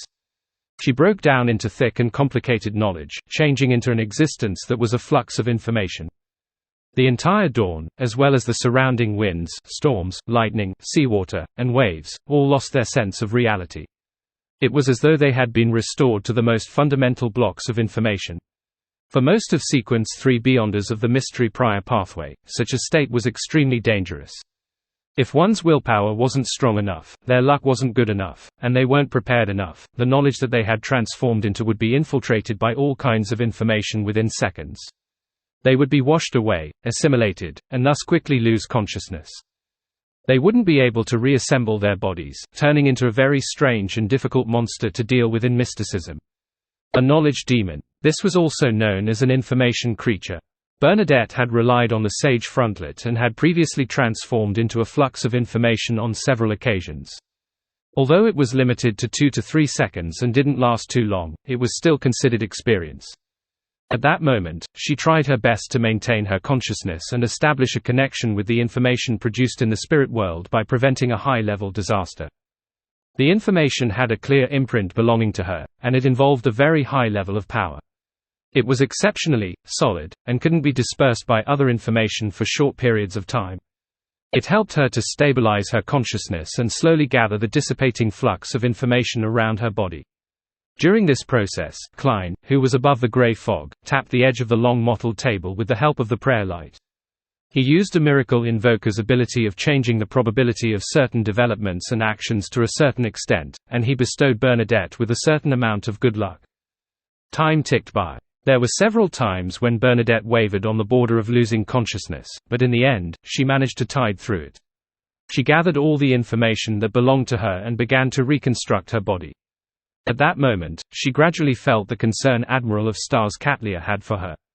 She felt the members of the Element Dawn and her crew making the daily prayers. This stabilized her condition better, allowing her to resist the ancient will that was slowly developing in her body. At this moment, a series of secret information came from nowhere. Taking the opportunity while Bernadette was reforming her body, it attempted to fuse with her. This was interference from the hidden sage. As an embodiment of this world's knowledge and information, as a quasi-sequence zero existence of the mystery prior pathway, the hidden sage had a certain influence on beyonders of a lower sequencer than him. Without giving Bernadette the chance to use the pale white mask, the curtain, draped over Klein gently rose. Space-time distorted around Bernadette, completely isolating her from the outside world. Even information couldn't be interchanged. Grabbing this sudden moment of peace, Bernadette completely reassembled her body and used her own anchors to balance out the terrifying will that was surfacing in her body. At that moment, she had truly become a Sequence 2 angel of the mystery prior pathway, an important figure in the mysterious world that could be addressed as a secret existence. Right on the heels of that, she saw the distorted space around her return to normal. She saw a series of hidden information surging towards her. She stretched out her right hand and grabbed the information with ease, extracting the useful information contained within. Just as Bernadette was about to return to reality from the spirit world, an orange light suddenly bloomed in front of her eyes. The light instantly condensed into a fat elder with a short white beard. The elder smiled and said, "Ma'am, I'm Orange Light Hilarion." Orange Light. Bernadette was puzzled. She didn't understand why Orange Light Hilarion had suddenly appeared in front of her. They hadn't interacted much before. As the leader of the Element Dawn and a former mysticologist, she wasn't unfamiliar with the 7 lights of the spirit world. She even knew how to pray to 7 lights, as well as the ritual needed to receive the corresponding advice. She knew that the 7 lustrous lights were a symbol of the spirit world, and they contained endless knowledge of different domains. They were definitely at the angel level. Orange Light Hilarion added with a smile, "A great existence wants me to inform you of the knowledge regarding the great old ones, the outer deities, and the cosmos, so that you have a relatively accurate grasp of the state of this world and the corresponding corruption." "Which existence is it?" Bernadette asked, puzzled and cautious. She had vaguely guessed the answer, but she still found it quite unbelievable. After all, the 7 lights in the spirit world were also important figures in the mysterious world. Even if a Sequence 0 true God wouldn't find it easy to get them to do their bidding. Orange Light Hilarion chuckled and replied, "The greater ruler above the spirit world." "The great ruler above the spirit world." Bernadette repeated the honorific name, and her thoughts raced. Hilarion glanced at her and smiled. "He also has another title, Mr. Fool. Ellipsis. Somewhere out at sea, the future which was cruising on a safe sea route." Katlia suddenly jolted awake from her dream as her forehead was covered in cold sweat. In the dream just now, she saw the queen lying on the ground drenched in blood. Her chest was torn open, and a baby-like monster crawled out of it. As a mysticologist who had advanced with a drop of the snake of fate's blood, Katlia believed that her dream wasn't without any reason. It was definitely a premonition. It was obvious that the dream she had wasn't pleasant. While feeling uneasy, Katlia sat up and put on her cloak. She attempted to pray to Mr. Fool, hoping that this mighty existence would give her some hints or to protect the Queen. Soon, a scene appeared before her eyes. Queen Mystic Bernadette walked out of the spirit world and returned to Dawn, allowing the ship to gradually distance itself from the nameless island. Katlia immediately heaved a sigh of relief and sincerely thanked Mr. Fool. After finishing her prayer, she opened the window of the captain's cabin in joy, causing starlight to condense into a long bridge that reached the deck. She put on her heavy glasses and walked along the resplendent bridge of starlight to the deck, where she proceeded to stroll leisurely in the quiet night. When she arrived at the bow of the ship, Katlia saw Frank Lee tinkering with bottles. "What are you doing?" Katlia subconsciously frowned. Frank looked up and said with a bright smile, "My ideas encountered a setback, so I can't proceed any further for now. I asked Nina to get me some soil from the bottom of the sea to study the microbes in it." With that said, Frank said with a look of anticipation, "When I have my next vacation, I'd like to go to the depths of the North Sea or the poles where it's a world of ice and snow. There might be many ancient microorganisms buried beneath the thick layer of ice there, from the Fourth Epoch, the Third Epoch, or even the Second and First Epoch. This will bring me plenty." "You won't have any vacations for the time being," Katlia said inwardly. Klein conjured a box and placed the 4 cards of blasphemy inside. After sealing him, he immediately returned to the real world and headed for the nearest Evernite cathedral. He planned on informing the Evernite goddess in the form of a prayer of the hidden dangers of the card of blasphemy, reminding her to pay attention to such problems. He didn't want the Earth Mother, Lilith, to obtain the Mother card or the Moon card. The prayer hall in the Evernite cathedral was as dark as before. Only the holes on the walls allowed some light to seep in, like stars in the night. Klein sat in a corner that wasn't eye-catching. He took off his tall hat and began praying like a pious member of the congregation. He simply mentioned how Roselle had revived in his last mausoleum, and focused on the corruption of the primordial moon. He deliberately emphasized that, in order to prevent the crimson moon within him from being born in the real world, Roselle had chosen to terminate the process of having his Black Emperor uniqueness and 3 sequence 1 characteristics returned to him. At the end of the prayer, Klein pointed out the hidden dangers of the cards of blasphemy, and he expressed his concerns about the whereabouts of the Mother card and the Moon card. In fact, Roselle only mentioned the need to be careful of the Mother card and didn't mention the Moon. However, Klein knew that the 2 pathways of Earth and Moon belonged to the Mother Goddess of Depravity. Therefore, to be cautious, he specially added the Moon card. This was also the main reason he was worried about Earth Mother Lilith. Compared to most of the 22 pathways, the high-sequence Beyonders of the Planter and Moon pathway had a huge advantage. That was that they didn't need to worry about the primordial one from awakening in their bodies. They didn't need to worry about dissociation from approaching the world underground. This was because the Beyonder characteristics they possessed didn't directly come from the primordial one, which led to no corresponding mental imprint. However, if they were to directly go underground and enter the Chaos Sea, no matter who it was, they would encounter corruption. It was just that the extent would be different. This advantage was very likely due to the fact that the sanguine ancestor Lilith was more special than the other ancient gods. After all, she didn't need to divert a large part of her energy to resist the will of the primordial one awakening within her. And back then, the invisible barrier protecting this world was still sufficiently sturdy, separating the Mother Goddess of Depravity and the other great old ones from Earth, making it difficult for them to exert too much of an influence on the situation inside. But with the passage of time, this advantage gradually became a problem. As the underground corruption became weaker and weaker, the invisible barrier also became weaker and cracks began appearing. Under such circumstances, Earth Mother Lilith's situation became worse. This was because she was facing the intrusion of the Mother Goddess of Depravity that was ever increasing in potency and terror. In this aspect, the original creator, the oldest one, who was dead, was definitely inferior to the living Mother Goddess of Depravity. Considering how outer deities who had transcended sequences had an influence on Beyonders from their own pathway, Klein felt that he couldn't afford negligence on such matters.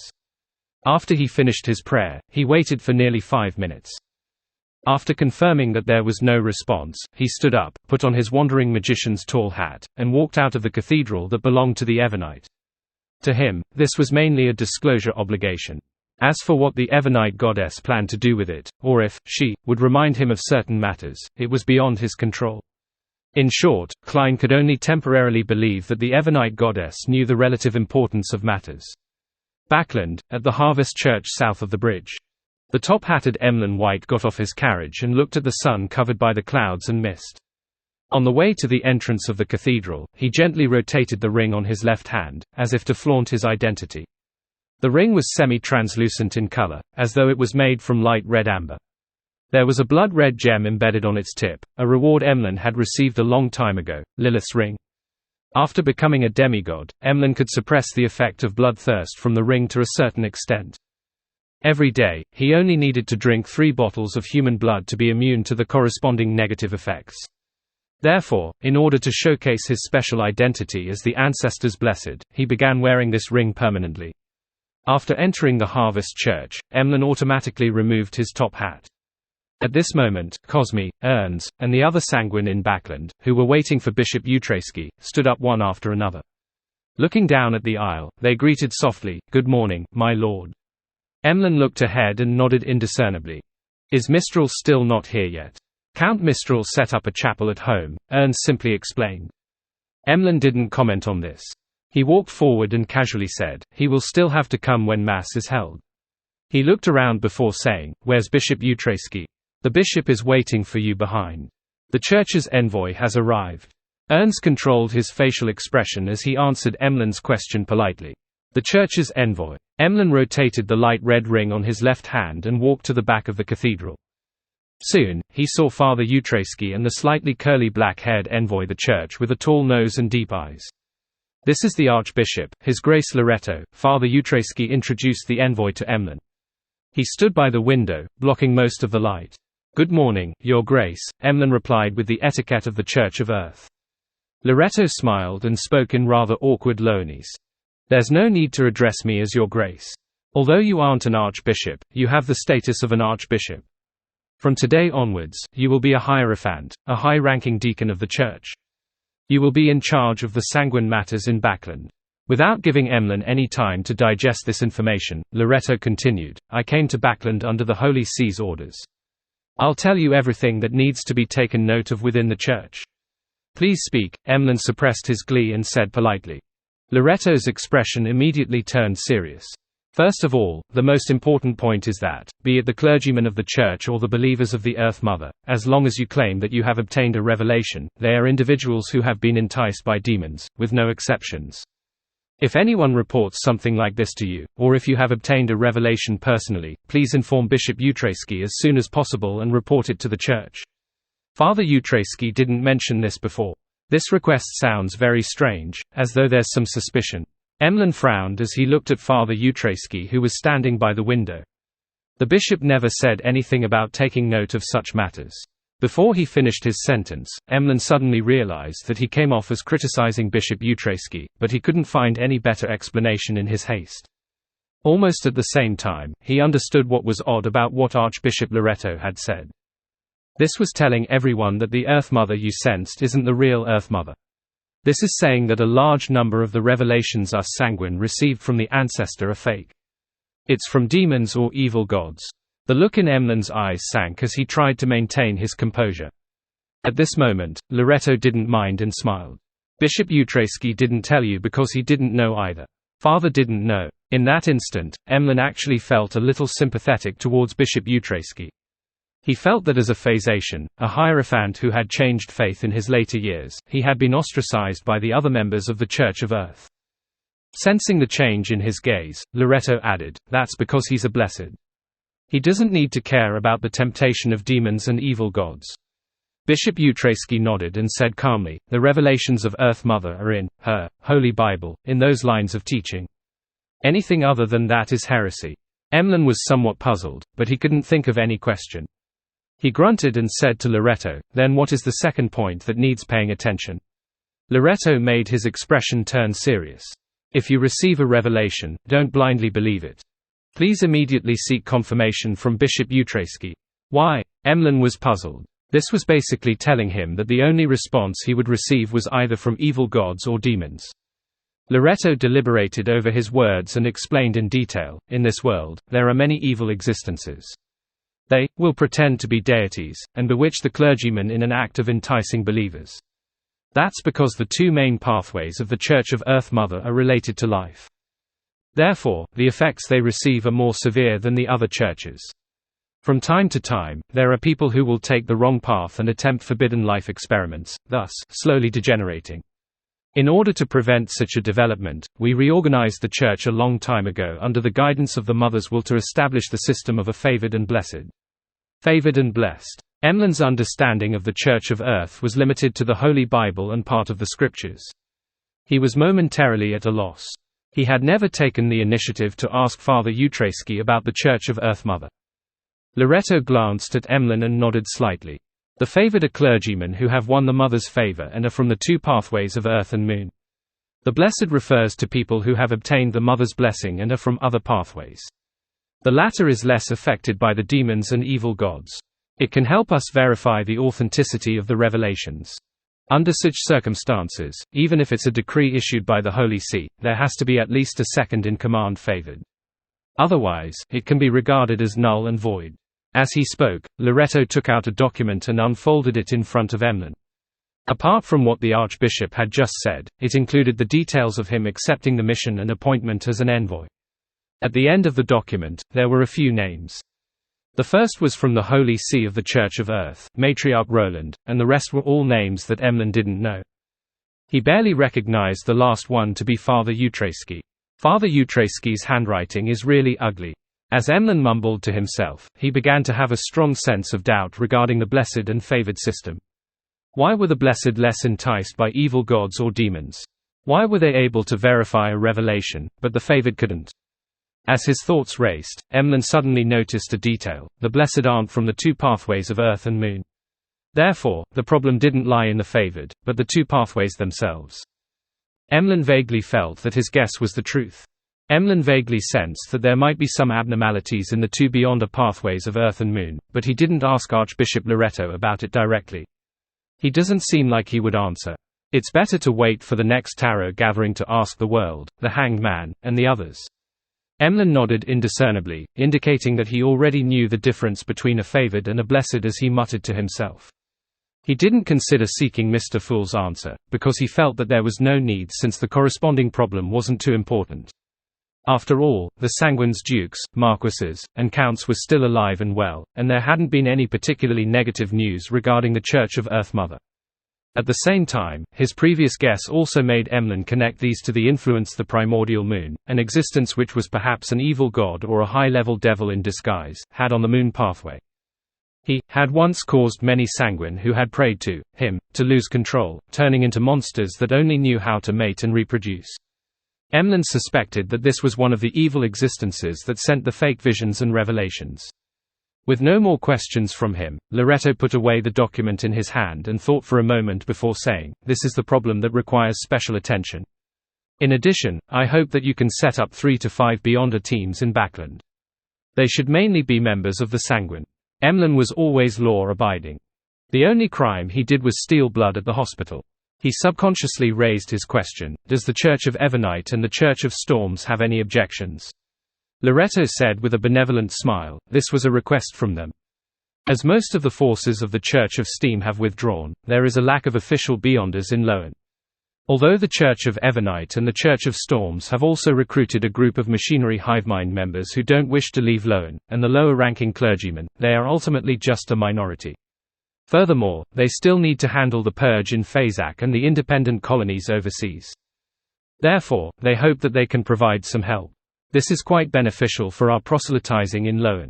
However, you have to remember that, here, we have to restrain ourselves. We can't freely proselytize. Just be on the same level as the remnant Church of Steam. Of course, our believers won't be able to catch up to the Church of Steam for a long period of time. This requires a generation, 2 generations, or even 3 generations of effort. Yes, maintaining the present scale and having a certain degree of development is enough. It's too troublesome to proselytize. Emlyn heaved a sigh of relief and calmly replied, "Okay." Ellipsis. In the Sonia Sea, city of generosity, Byam. Alger wore a bishop's robe embroidered with symbols of lightning and waves. He wore a metal storm sacred emblem and stood at the peak of the coastal mountain range, looking out at the other side of the forest. There were very few trees there. The surrounding hills and short mountains had been flattened, revealing a hidden harbor. It was a private harbor that belonged to the resistance. It was definitely not comparable to Byam's port, but it was of medium size, enough to sustain many people's lives. A city with an unconstrained and crude style had been built near the harbor. The city wasn't huge, probably only 1/5 the size of Byam or smaller. In the center were 2 towers. One was a spire, the other steeple. They were all strangely silver, reflecting blinding light under the sun. Surrounding the twin towers were many paved roads made of cement. They led to buildings that were mainly made of stone or were connected to open squares and training grounds. The green trees lining the sides of the street exuded a feeling of grandeur. Alger knew that the city didn't only consist of residents from the City of Silver, but also people from Moon City. Many of the latter were extremely deformed. They were temporarily unwilling to interact with Byam, as well as the residents of the other cities on the island. They only purchased their necessities through the people of the City of Silver. It was said that they planned on building a city that belonged to them deep in the forest, and would only leave a path to the new City of Silver. These are all believers of Mr. Fool. I'll have to slowly integrate them into the entirety of the Rorsted archipelago. For now, I'll temporarily not disturb the deformed and allow the residents of the City of Silver to bring normal-looking Moon City residents to Byam. Alger seriously considered his subsequent actions. After settling down the residents of the City of Silver and Moon City, he had actually completed the mission that Mr. Fool had given him. However, he believed that he was still far from being able to exchange for Sea God's identity, authority, and status. Therefore, he did his best to deal with the problems left behind by the Great Migration. To be frank, Alger was most worried that Mr. Fool didn't give him anything to do. If that happened, he didn't know how long it would take for him to make enough contributions. Accompanying the new City of Silver's establishment and the immense vibrancy it exuded, he acutely sensed danger. There was more than one Sequence 4 demigod in the City of Silver and Moon City, and they were Mr. Fool's loyal believers. Perhaps, Mr. Fool would one day bestow the identity, status, authority, and power of Sea God to one of them. There are 2 Grade 0 sealed artifacts in the City of Silver, a Sequence 3 Saint, 3 Sequence 4 Saints, and nearly 10 Grade 1 sealed artifacts, as well as a few demigod Beyonder characteristics that can temporarily be used as Grade 1 sealed artifacts. There are 3 demigods in Moon City, 5 Grade 1 sealed artifacts, and a large number of potion formulas. This, Alger only made a slight calculation before realizing that the 2 factions that came under Mr. Fool were a little terrifying. All of them combined was equivalent to a quarter of the Church of Storms. According to what Alger knew, the number of Grade 0 sealed artifacts each church had numbered between 5 to 8. There were fewer than 4 grounded angels active at present.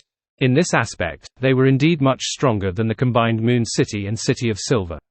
However, the Orthodox churches had no advantage in numbers when it came to Grade 1 sealed artifacts and saints, especially the latter. Due to an all-out war, with the brass increasing the number of saints by nurturing them, the Church of Storms only had around 20 saints. The Church of the Sea God doesn't have a demigod yet, but it won't be long before a new Sea God will appear. As for the angels under Mr. Fool, there's the World, the Death Consul, and the Angel of the Fate Pathway. There are the saints from our Tarot Club.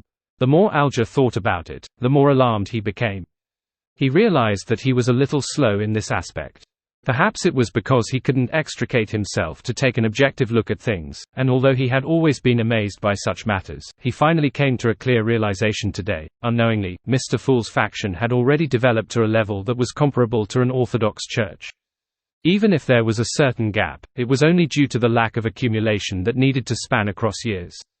And it hadn't even been 3 years since Alger joined the Tarot Club. If I hadn't experienced all these changes myself, I definitely wouldn't have believed it. Alger sighed inwardly as he fervently wished to do something for Mr. Fool so that he could quickly accumulate the contributions needed to transform into Sea God.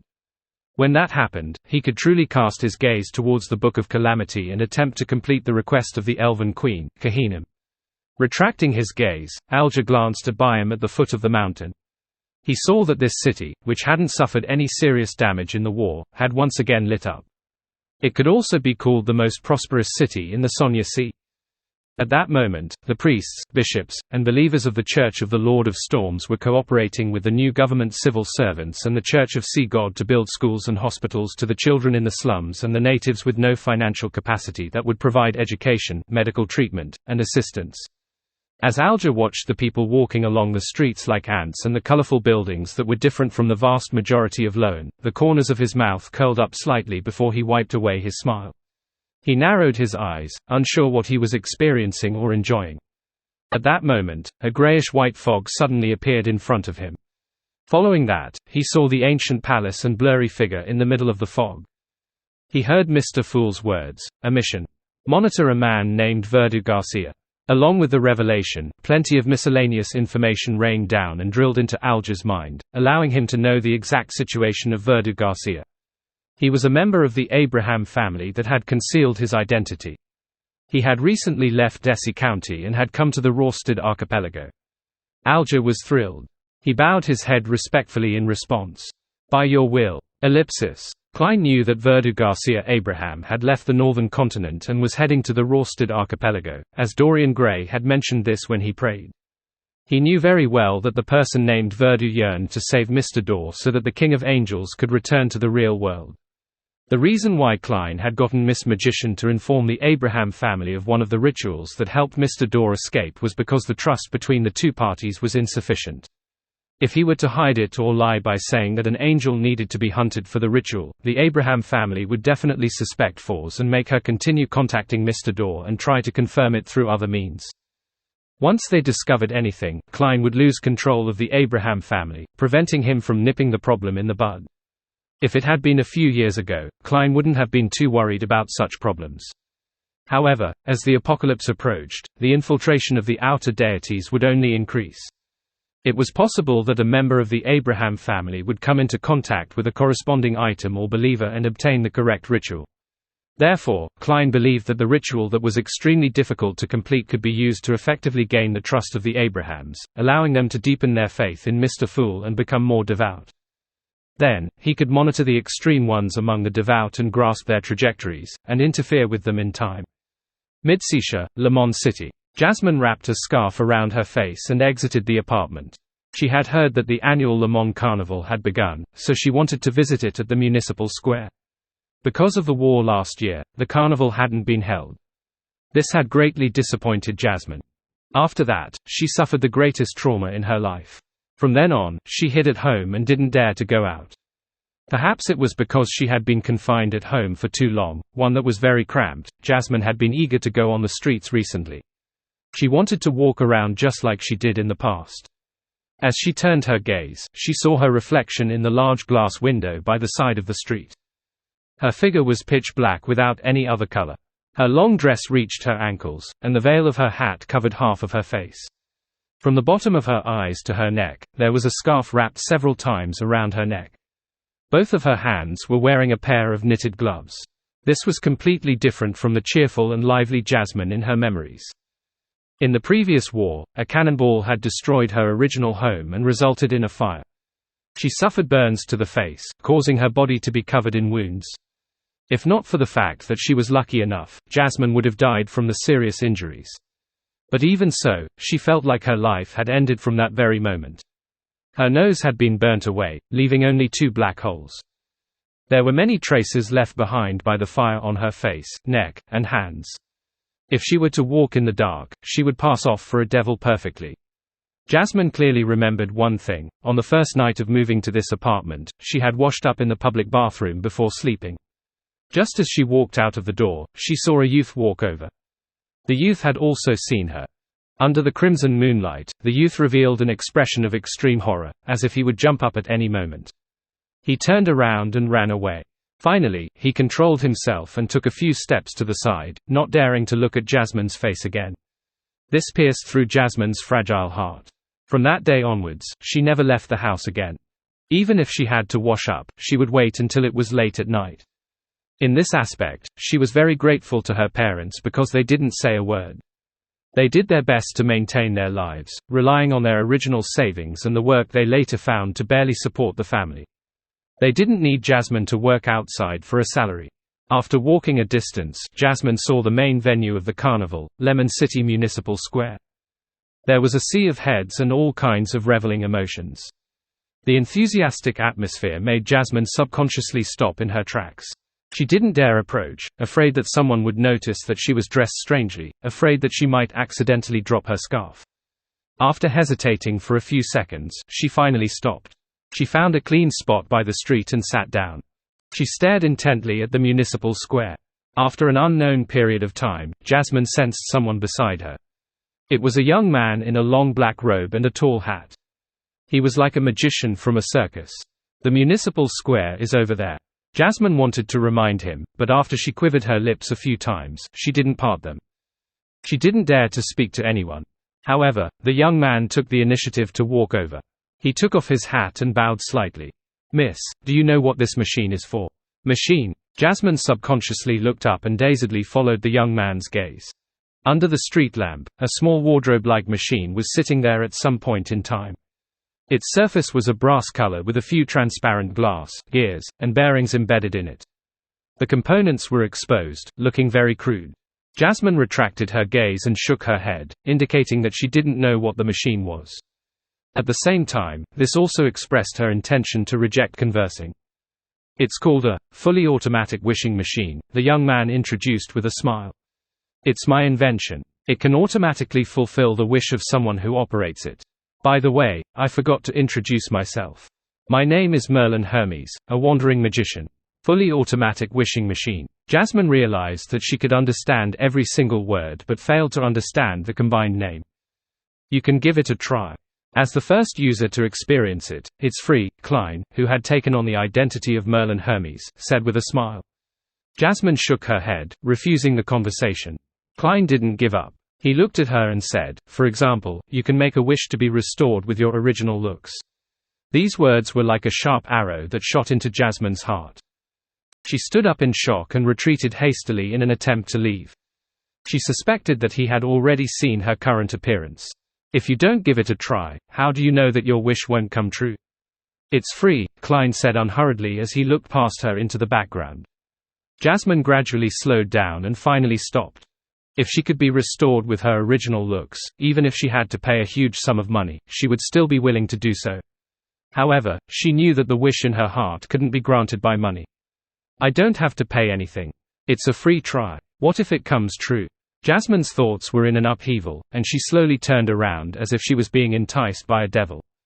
"Really?" she asked in a hoarse voice. Klein pointed at the machine. "I can retreat 10 meters, and all you need to do is to turn the wrench on the machine. You don't have to remove your hat and scarf." The last sentence moved Jasmine into action as she quickly nodded and said, "Okay." Not long after Merlin retreated a certain distance, Jasmine moved closer to the machine, gingerly grasping the wrench on the door. She was actually very worried that this was part of a prank that involved pulling the wrench, such as being splashed by water.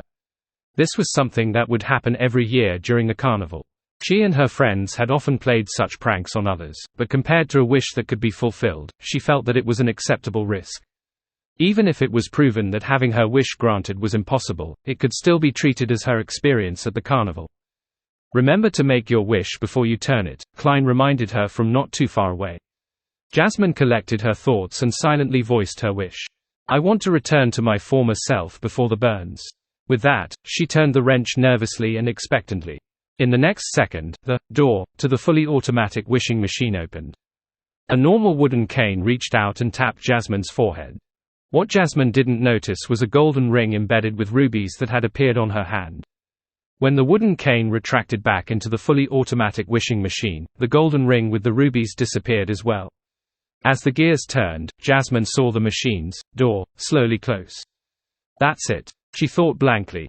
She didn't experience the feeling of having her wish fulfilled, nor was she being pranked. Everything seemed so strange. "Congratulations. Your wish has been granted." Klein walked back and clapped gently like a witness to a magical event. "My wish has been granted. How is this possible?" Just as this thought flashed through her mind, she suddenly felt something beneath her scarf. The spot where there were only 2 black holes left had been propped up. Jasmine slowly raised her hand and touched her face, clearly sensing the presence of her nose. And the quality of her breathing proved this point. She suddenly turned around, her back facing Merlin Hermes. She walked to a shop by the side of the street and cast her gaze at the glass window. Then, she removed the scarf covering her face. Eyes that weren't big, a nose that wasn't too well defined, and her lips that weren't too full, the freckled face of a girl was reflected on the window. Jasmine subconsciously raised her hand and covered her mouth. Her eyes glistened. After a few seconds, she raised her arm and wiped her face with her sleeve. She turned to look at Merlin Hermes and said, "Are you a god?" "I'm just a magician who likes to create miracles." Klein smiled as he pointed at the machine beside him.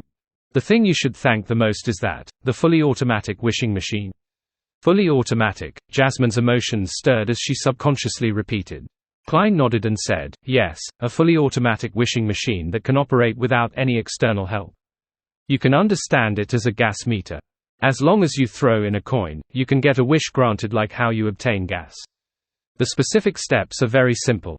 Throw 1 penny in and make your wish before turning the wrench. Remember, only 3 wishes can be fulfilled." While explaining, Klein inwardly mocked himself. "If I were to unfortunately die one day and become a sealed artifact, I hope it's something similar to the fully automatic wishing machine." After leaving the capital of Midsetia, Constant City, Klein changed the method of granting other people's wishes to prevent himself from being too bored.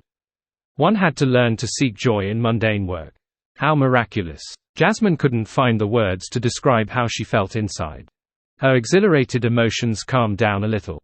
Will this fully automatic wishing machine stay here forever?" Jasmine asked hesitantly. Klein smiled and said, "No. It could stay here for 3 days, or maybe not that long. Perhaps it would disappear when the sun rises. But it won't disappear forever. Perhaps one day, you will see it at the corner of the street again." Jasmine's mind was in a mess and she was unable to sort out her thoughts. All she could do was bow to the machine and say seriously, "Thank you, Mr. Fully Automatic Wishing Machine." Then, she bowed at Klein. "Thank you, Mr. Hermes." As soon as she said that, Jasmine recalled the words Merlin Hermes had just said.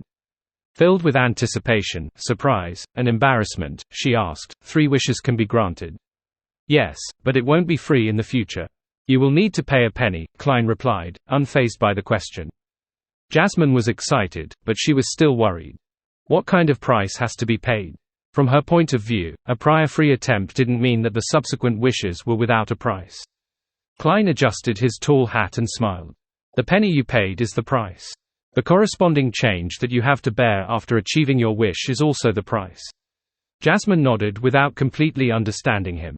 Without any hesitation, she reached into her pocket and attempted to take out a few copper pennies for her wish. However, her pocket was empty except for a handkerchief. Having stayed home all this while, she hadn't had any contact with money. She had relied on walking to go from home to the municipal square instead of taking a trackless public carriage. Can I go home first?" Jasmine asked, both vexed and embarrassed.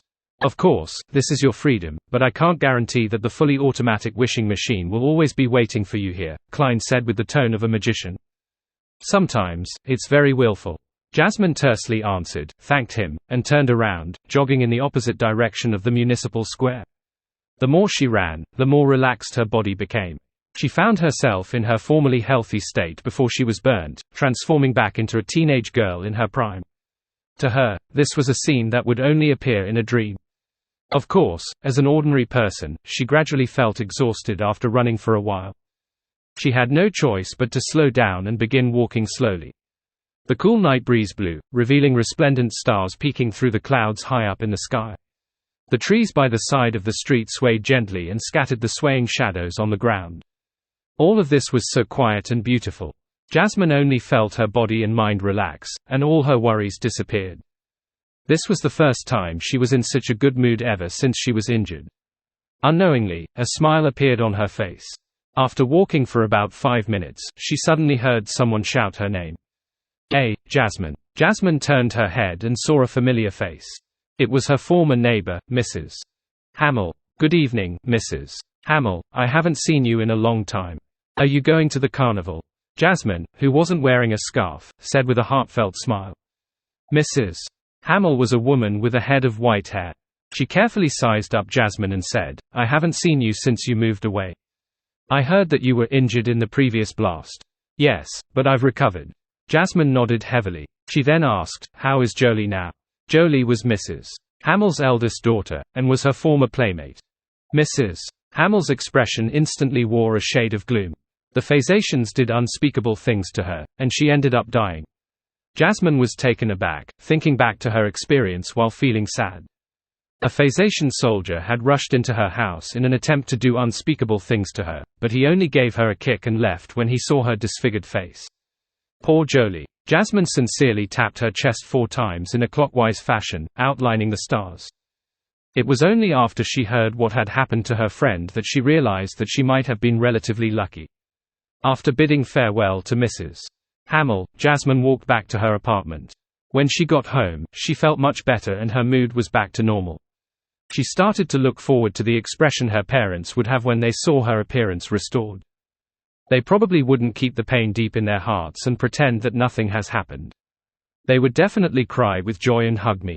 Jasmine took the key that was hanging around her neck like a necklace, and as she thought about it, she opened the door. The room was dark. None of the candles or the gas wall lamps were lit.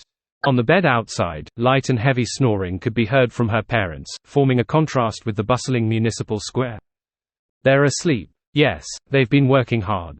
Jasmine gently closed the door and walked to her parents' bed. With the crimson moonlight shining in through the window, she cast her gaze over. Daddy has a lot of white hair, and his wrinkles have deepened. Mommy keeps frowning when she sleeps. Her face is flaking, it's dry, and coarse. Only then did Jasmine realize that she hadn't seriously looked at her parents' faces for a long time. She didn't know that they had aged so much. Before the war, her father was an accountant with a pretty good income. They could afford to rent a terrace house and allow his wife to not work so as to focus on taking care of the family. But now, he could only work at textile factories and do all kinds of strenuous labor. Jasmine's mother had no choice but to leave her family and become a textile worker. Daddy's health is getting worse and worse. He's always coughing, but he has passed the recent civil servant unified examination. When the interview results are announced, he will have a decent job. Mommy keeps complaining that her arm is getting worse. Jasmine looked at her parents intently and didn't wake them up. She had already thought of her second wish. Softening her footsteps, Jasmine entered the room inside and poured out the last few pennies from her piggy bank that she had previously almost emptied. Then, she left the apartment and boarded a trackless public carriage. She was afraid that the fully automatic wishing machine would be gone if she delayed any further. At that moment, there were a lot of passengers on the public carriage. Most of them were heading to participate in the carnival. Jasmine looked around and saw that there were no seats, so she had no choice but to support herself as she stood on the aisle, squeezing with plenty of people. 10 minutes later, she reached her stop and turned into that street. When the brass-colored machine embedded with a few pieces of glass appeared before her eyes, Jasmine silently heaved a sigh of relief and quickly approached. During this process, she surveyed her surroundings and didn't find the magician by the name of Merlin Hermes. It really is fully automatic. There's no need for him to be by my side. Jasmine muttered in puzzlement. She didn't waste any time. She took out a penny and placed it inside the fully automatic wishing machine. I wish for my parents to be healthy again. I hope that my family will become rich. Jasmine softly voiced her wish. She closed her eyes and waited for the miracle to happen. In the next second, she heard the clanging sound as though a coin had rolled out from the fully automatic wishing machine. Jasmine opened her eyes in shock and looked ahead, only to see that the penny she had just put into the machine had landed on a small tray around the coin slot. This wish can't be fulfilled. A wish can't contain too much content. My wish was actually 2 wishes. With the experience of being cured of her burns, Jasmine didn't suspect that there was something wrong with the fully automatic wishing machine. She thought seriously and stuffed the penny into the coin slot. Then, she lowered her head and made a wish softly. I hope my parents are healthy again. This time, she heard a soft knock sound out from the fully automatic wishing machine. Tack. Seeing that the copper coin remained inside the machine, Jasmine knew that her wish had been fulfilled. She couldn't wait to go home and check on her parents' situation. Suppressing her excitement, she inserted another penny. She had originally planned on making her family wealthy, but remembering that her father was basically going to become a civil servant in Le Mans City, and that her family income was guaranteed, she couldn't help but have other thoughts about it. When she was 10 years old, she already knew that she wasn't good looking. It wasn't that people around her would despise her and say that she wasn't good looking, but amongst her playmates, there were two rather beautiful girls.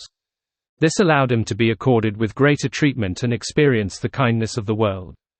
Such a comparison only served to make Jasmine inevitably dream of becoming prettier as she grew older. But reality proved that dreams could only be dreams. However, this time, her dream could turn into reality, because she had a miraculous fully automatic wishing machine in front of her. If I can make myself beautiful, I can find a good husband, and I can improve my family's situation. Jasmine seemed to have heard the devil whispering in her ear. She closed her eyes uncontrollably and made a wish. I wish to become extremely, extremely, extremely beautiful. She used extremely thrice to accentuate the beauty she wanted. Just as she finished speaking, the door to the fully automatic wishing machine opened once again. A silver-white mask was pushed out and covered her face. Jasmine quickly opened her eyes and happened to see the mask disappear. At the same time, she felt something connect to her. She turned around in anticipation and once again walked to the shop by the side of the street. Using the light from the gas lamps and the glass on the window, she saw her current appearance. For a moment, Jasmine couldn't describe the exact changes in her facial features and outline. All she knew was that at this moment even she was mesmerized by her beauty. Her nose had become sharper and her lips had become fuller. Her eyes became bigger and limpid. Her skin was as tender as milk pudding. She only had slight similarities to her previous self. Is this a miracle? Jasmine couldn't help but let out a heartfelt sigh of amazement. She looked at herself, intoxicated. It took her great effort to finally retract her gaze before bowing at the fully automatic wishing machine. Following that, she walked towards the public carriage stop. On the way, eyes kept turning to look at her. Bang! A man, who was too focused on her, slammed into a gas lamppost. Jasmine pursed her lips into a smile. Without a word, she boarded the trackless public carriage. There were still many people on board, and all the seats were taken. Just as Jasmine was trying her best to find a spot, several men lifted their buttocks and straightened their bodies. They looked at her and smiled. "Miss, you can sit here." Jasmine was momentarily stunned. She hadn't expected to receive so much kindness. She didn't decline and sat down. She smiled at the man who had given up his seat. "Thank you." The man's expression became extremely animated as he said humbly, "This is what a gentleman should do." Jasmine still retained the habits from when she was previously cooped up at home, so she didn't say anything else. She quietly sat there until she reached the stop near her apartment. Then, she got off the carriage. After a few steps, she suddenly felt that someone was looking at her. She quickly turned her head to look. It was a drunkard. He was staring at Jasmine with an indescribably disgusting look. Jasmine jumped in fright and briskly walked to her apartment. However, the men she met along the way revealed similar looks, as though they could turn into beasts at any moment. At that moment, Jasmine felt as though she was walking in the wilderness. Report chapter. Previously, Jasmine enjoyed the gazes from the men, but now, all that was left was anxiety and horror. She hastened her footsteps again as though she was being chased by phasations. Finally, before the men could get close to her, she rushed into the apartment and got rid of them. Phew! The girl patted her chest and secretly decided to stay out less at night. Only then did she realize that extraordinary beauty had its disadvantages. After calming down, Jasmine went up the dimly lit stairs to the third floor and returned home. She used the key she carried with her to open the door. She carefully approached her parents' bed and used the moonlight to examine their faces. Compared to when she left the house not too long ago, her parents' faces were rather ruddy. Their white hair and wrinkles had lessened significantly, and their snoring was almost non-existent. Their health has really been restored. Jasmine couldn't help but smile, clearly relieved. Sensing the commotion, her mother's eyelids twitched as she slowly opened her eyes. Jasmine held her breath and restrained her smile, preparing to give her mother a surprise. Her mother sat up and looked over, her expression suddenly becoming extremely terrified. "Who are you?" asked the woman with a shrill voice as she shoved her husband forcefully. "Who am I?" Jasmine was stunned by the question and didn't know how to answer the simple question. At that moment, her father woke up as well. He looked at the beautiful girl in front of him with suspicion and vigilance. "Get out. Otherwise, I'll call the police." Jasmine's mother left the bed and picked up a candle stand beside her, using it as a weapon. "We don't welcome burglars." Jasmine's father rather politely issued an order for Jasmine to leave. He knew that he had to do his best not to pressure the burglar. Otherwise, it easily led to extreme responses from the other party. If not for his wife and daughter, he wasn't too afraid of fighting the burglar. But now, his entire family was at stake. Jasmine finally snapped out of her daze and hurriedly said, "Daddy, Mommy, I am." Before she could finish her sentence, her mother started to shove her repeatedly as she was pushed out of the room by her father. No one cared about what she said. Under such circumstances, no one cared. Thud. The door to her apartment closed before her very eyes. It left her feeling lost and helpless.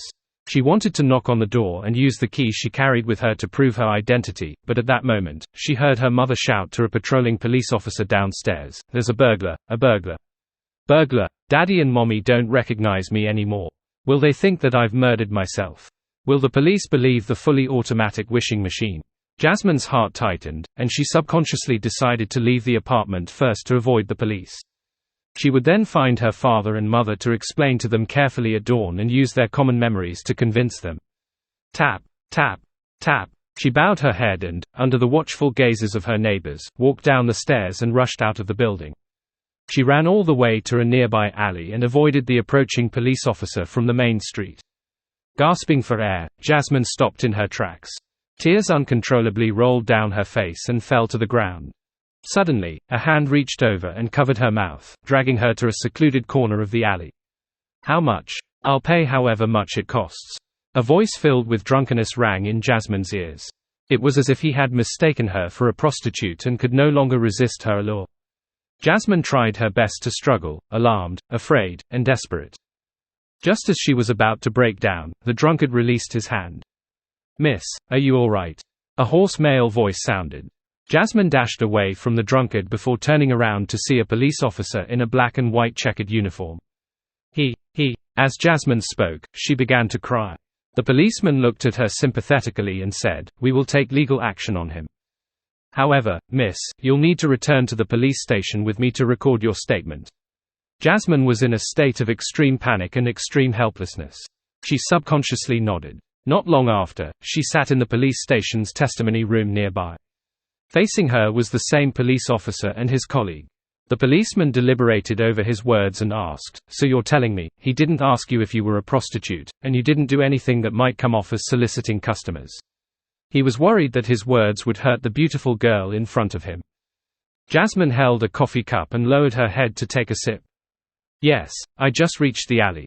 "All right, let's end it here. Miss Jasmine, can you tell us where your house is? We will get someone to send you back."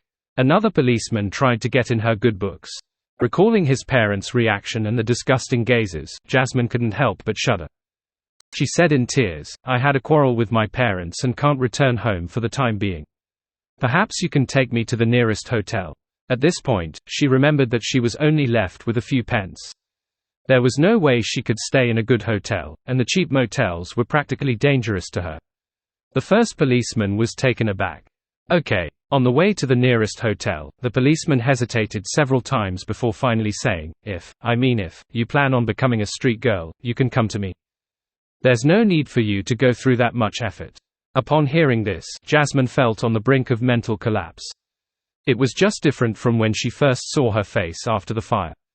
This made her feel extremely insecure and she remained silent.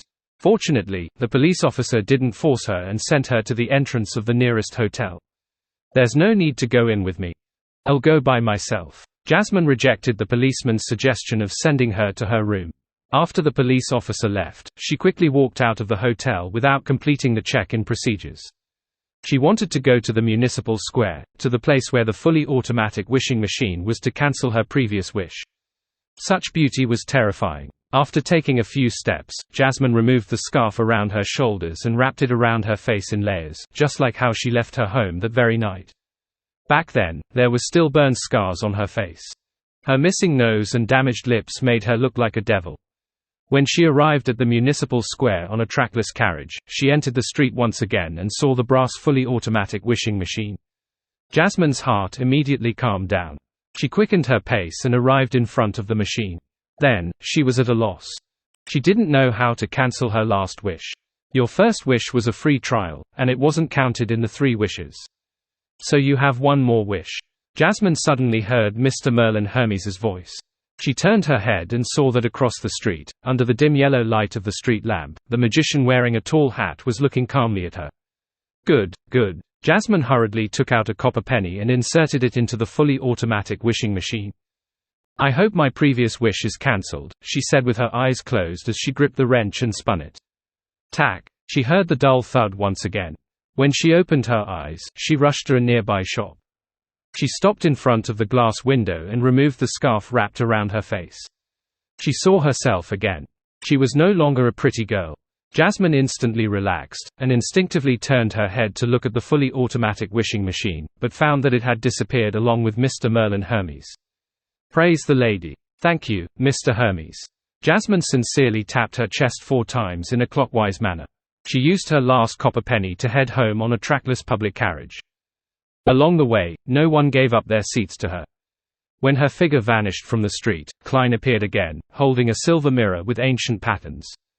Great master, why didn't you add the line that, excessive greed will only turn something good into something bad, or, wishes always have a price?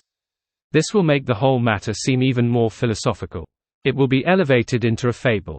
On the surface of the mirror, silver words appeared.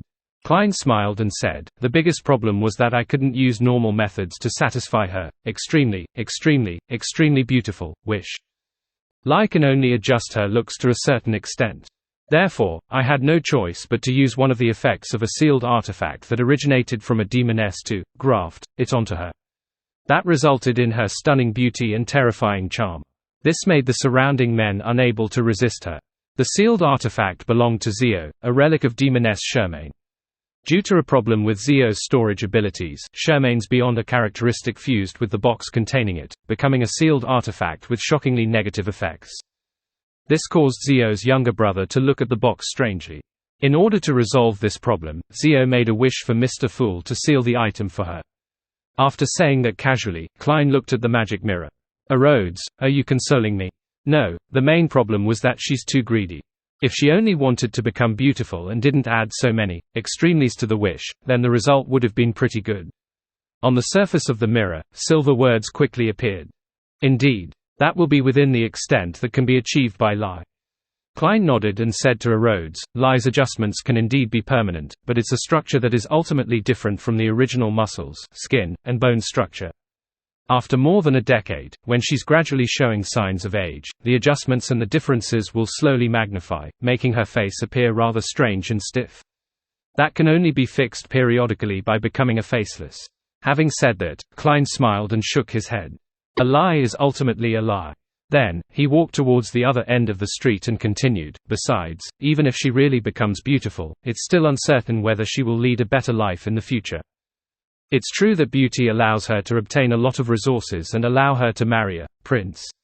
However, her personal upbringing, character, and knowledge are unlikely to support such a lifestyle. Yes, I can't rule out the possibility that she's good at studying, being capable of using all kinds of experience to fully enrich herself, and ultimately direct herself to possibly having a good life. However, that's a whole other story. Hey, miracles are only for a moment, but fate is often a long-lasting event. In the conversation with Rhodes, Klein gradually vanished from the end of the street. His understanding of Miracle Invoker had deepened again. After returning to her family apartment, Jasmine didn't attempt to open the door. She used a lot of courage to knock on the door.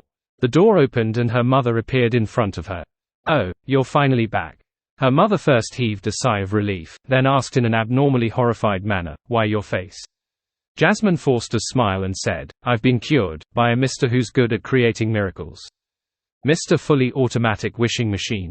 Just as her parents suspected that the daughter had been influenced by demons, a few policemen in black and white checkered uniforms walked up the stairs and came over. Leading the policemen was a lady. She had light blue eyes and a smile that quietened others. Miss Jasmine, we have some questions for you, the lady said politely. Jasmine felt that she should have been afraid, but she found it difficult to have much strong emotions facing the female police officer in front of her. She felt like her body and mind had unknowingly settled down after crying for a long time. She looked at her parents who had a complicated expression and asked hesitantly, okay, what questions do you have? The female policeman with the rank of superintendent pointed at the door and said, let's talk inside. She didn't get Jasmine's parents to leave. She only ordered the 2 police officers with her to guard by the door. After closing the door, she pulled a crude round stool over and sat down without standing on ceremony, looking very relaxed. This immediately made Jasmine and her parents less tense. "You may call me Ma'am Gray." The officer introduced herself and pointed at another chair and the bed. "Have a seat." When everyone in the room found their seats, she smiled at Jasmine and said, "I received a report saying that there was some incomprehensible things happening around you. For example, a male's desire for committing sexual assault had far exceeded normal standards. This doesn't mean that there are no bad people or criminals among them, but the ratio is too high, so high that it's strange." At this point, she swept her gaze across Jasmine's face. "From what I know, you were seriously injured during the fire and was permanently disfigured. But now, I can't tell any of that. What do you have to say about this?"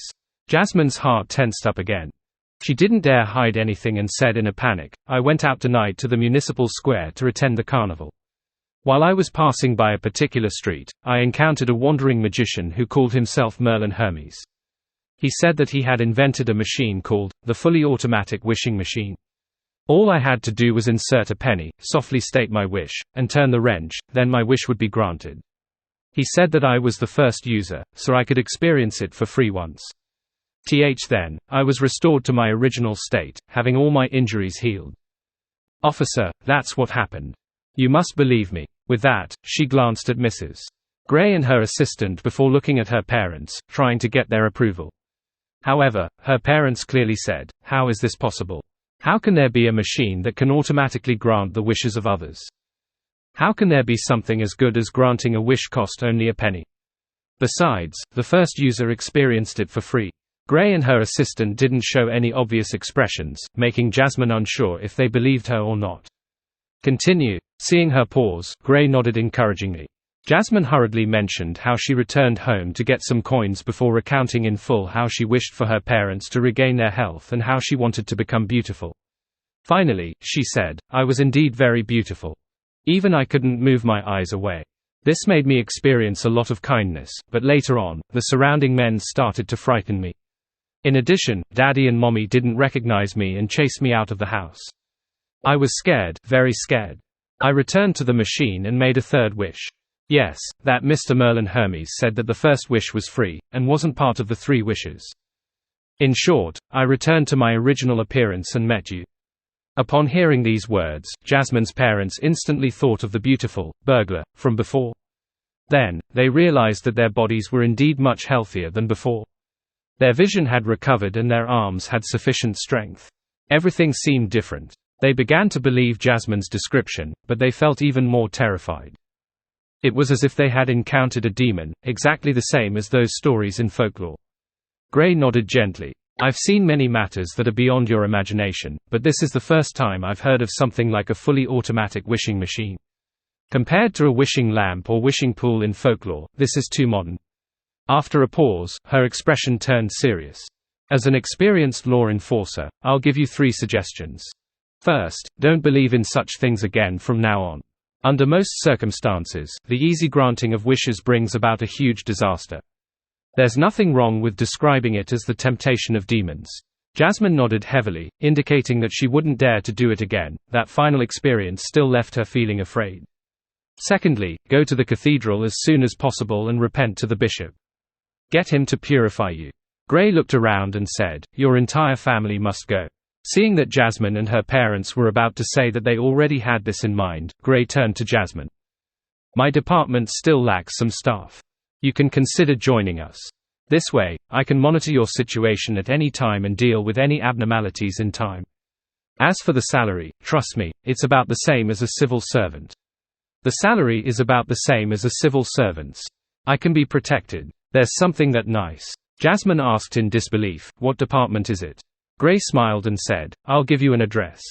Come to my office tomorrow, and I'll fill you in on the details." All right. Jasmine was in a state of panic and unease. She would grab a life-saving straw the moment it appeared. A week later, Jasmine officially joined the Nighthawks in Le Mans City and became a civilian staff member. "Captain, the telegraph device has broken down," she said carefully as she knocked on Gray's door. Gray put down the documents in her hand and rubbed her temples. "Report this to the police station and let them handle it." Seriously, I could have gotten the help of the machinery hivemind in the past. It was done in a quick and effective way. Now, sigh. By the time Jasmine left, Gray picked up the documents and began to read them carefully. This was a piece of information that the Nighthawks had gathered regarding the fully automatic wishing machine. After Jasmine, this happened more than once. After flipping through the documents, Gray spread out a piece of paper, picked up a fountain pen, and began writing the official document for the Constant Archbishop and the Holy Cathedral. There have been many supernatural incidents in the city in the past week. It involves a special machine called the fully automatic wishing machine. According to the intel, it was created by a wandering magician who calls himself Merlin Hermes, but we haven't ruled out other possibilities. At least, I think that Merlin might be an illusion created by this machine, so as to lure people into making wishes. This machine is of a brass color embedded with opaque glass. Its surface has gears, bearings, rivets, metal pipes, and other components exposed on its surface. It seems to be a product of modern industrialization. Case 1. A young girl who was disfigured by a fire, had met the fully automatic wishing machine at the municipal square. Her first wish was to revert back to her original appearance, and it was granted normally. Her second wish was to restore her parents' health, which was also granted normally. Her third wish was to become extremely, extremely, extremely beautiful. Then, she no longer looked like herself, and she had an irresistible charm to the men around her. She claimed that she was the first user of fully automatic wishing machine, which allowed her to have one free wish. With that, she cancelled her third wish. Case 2. A retired soldier who participated in the war to defend Le Mans was left with serious mental damage. He met the fully automatic wishing machine by the river. His first wish was to restore his mental state to a state before the war, and it was granted normally. His second wish was to become a little more handsome so as to reach the standards of the male models on magazine covers. He also had it granted normally.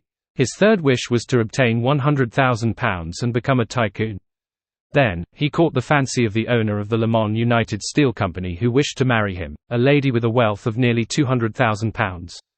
This retired soldier didn't wish to accept her with her having a weight of more than 200 pounds and her shorter than average height.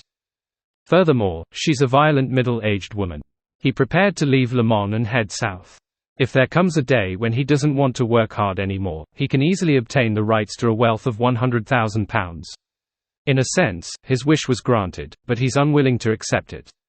Case 3. Case 4. Case 5. A public school teacher met the fully automatic wishing machine near a Storm Cathedral. Her first wish was to make herself look better, and not be ostracized by her students because of her looks or be spurned by her colleagues. This was granted normally. Her second wish was to obtain a better position, which was also granted. As her teaching standards were high enough and she was no longer restricted by her looks, she quickly became the most popular teacher among the students and began taking on the duties as vice principal. Her third wish was to have a husband with impeccable looks, family background, personality, and ability. Finally, she got a doll who could speak, move, and have a certain level of intelligence. It had living characteristics and looked rather handsome. It was carved by the best master and could have any personality one wanted. It was very capable in every aspect. Other than not being human, it really had no flaws. Case 6. Summarizing these cases, we have obtained some preliminary guesses. The fully automatic wishing machine can appear anywhere in Le Mans. It's extremely random, and there's temporarily no discovered pattern for it. Most of the wishes that are made can be fulfilled normally. However, a small portion will be distorted, and the latter is basically concentrated on the third wish. Of course, it's also possible that the person will let themselves loose by the time they make the third wish and thus make excessive demands. The wishes it granted were mostly related to appearance, but it covered a wide scope. It was almost omnipotent. The frequency of its appearances is also irregular. This is a classic example of a mystical item that needs to be sealed. Furthermore, it clearly exceeds the grade of a Grade 2 sealed artifact. I hope the Archbishop and high-ranking deacons will personally deal with it, or give an effective sealing method.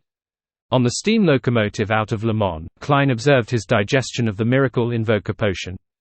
Report chapter. If I keep accumulating it bit by bit, it won't be long before I can respond to Moon City's prayers and cure their deformity, thus creating quite a miracle.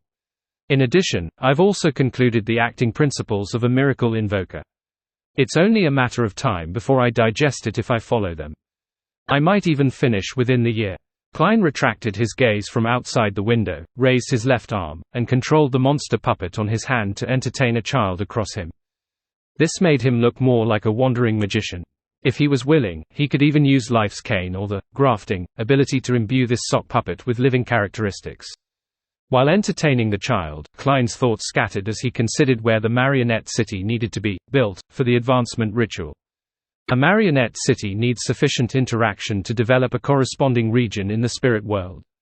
This means that it isn't enough to leave it in the forsaken land of the gods. Ignoring the fact that it's sealed there, there's no way of directly connecting it to the spirit world. All I can do is rely on the little specialness it has.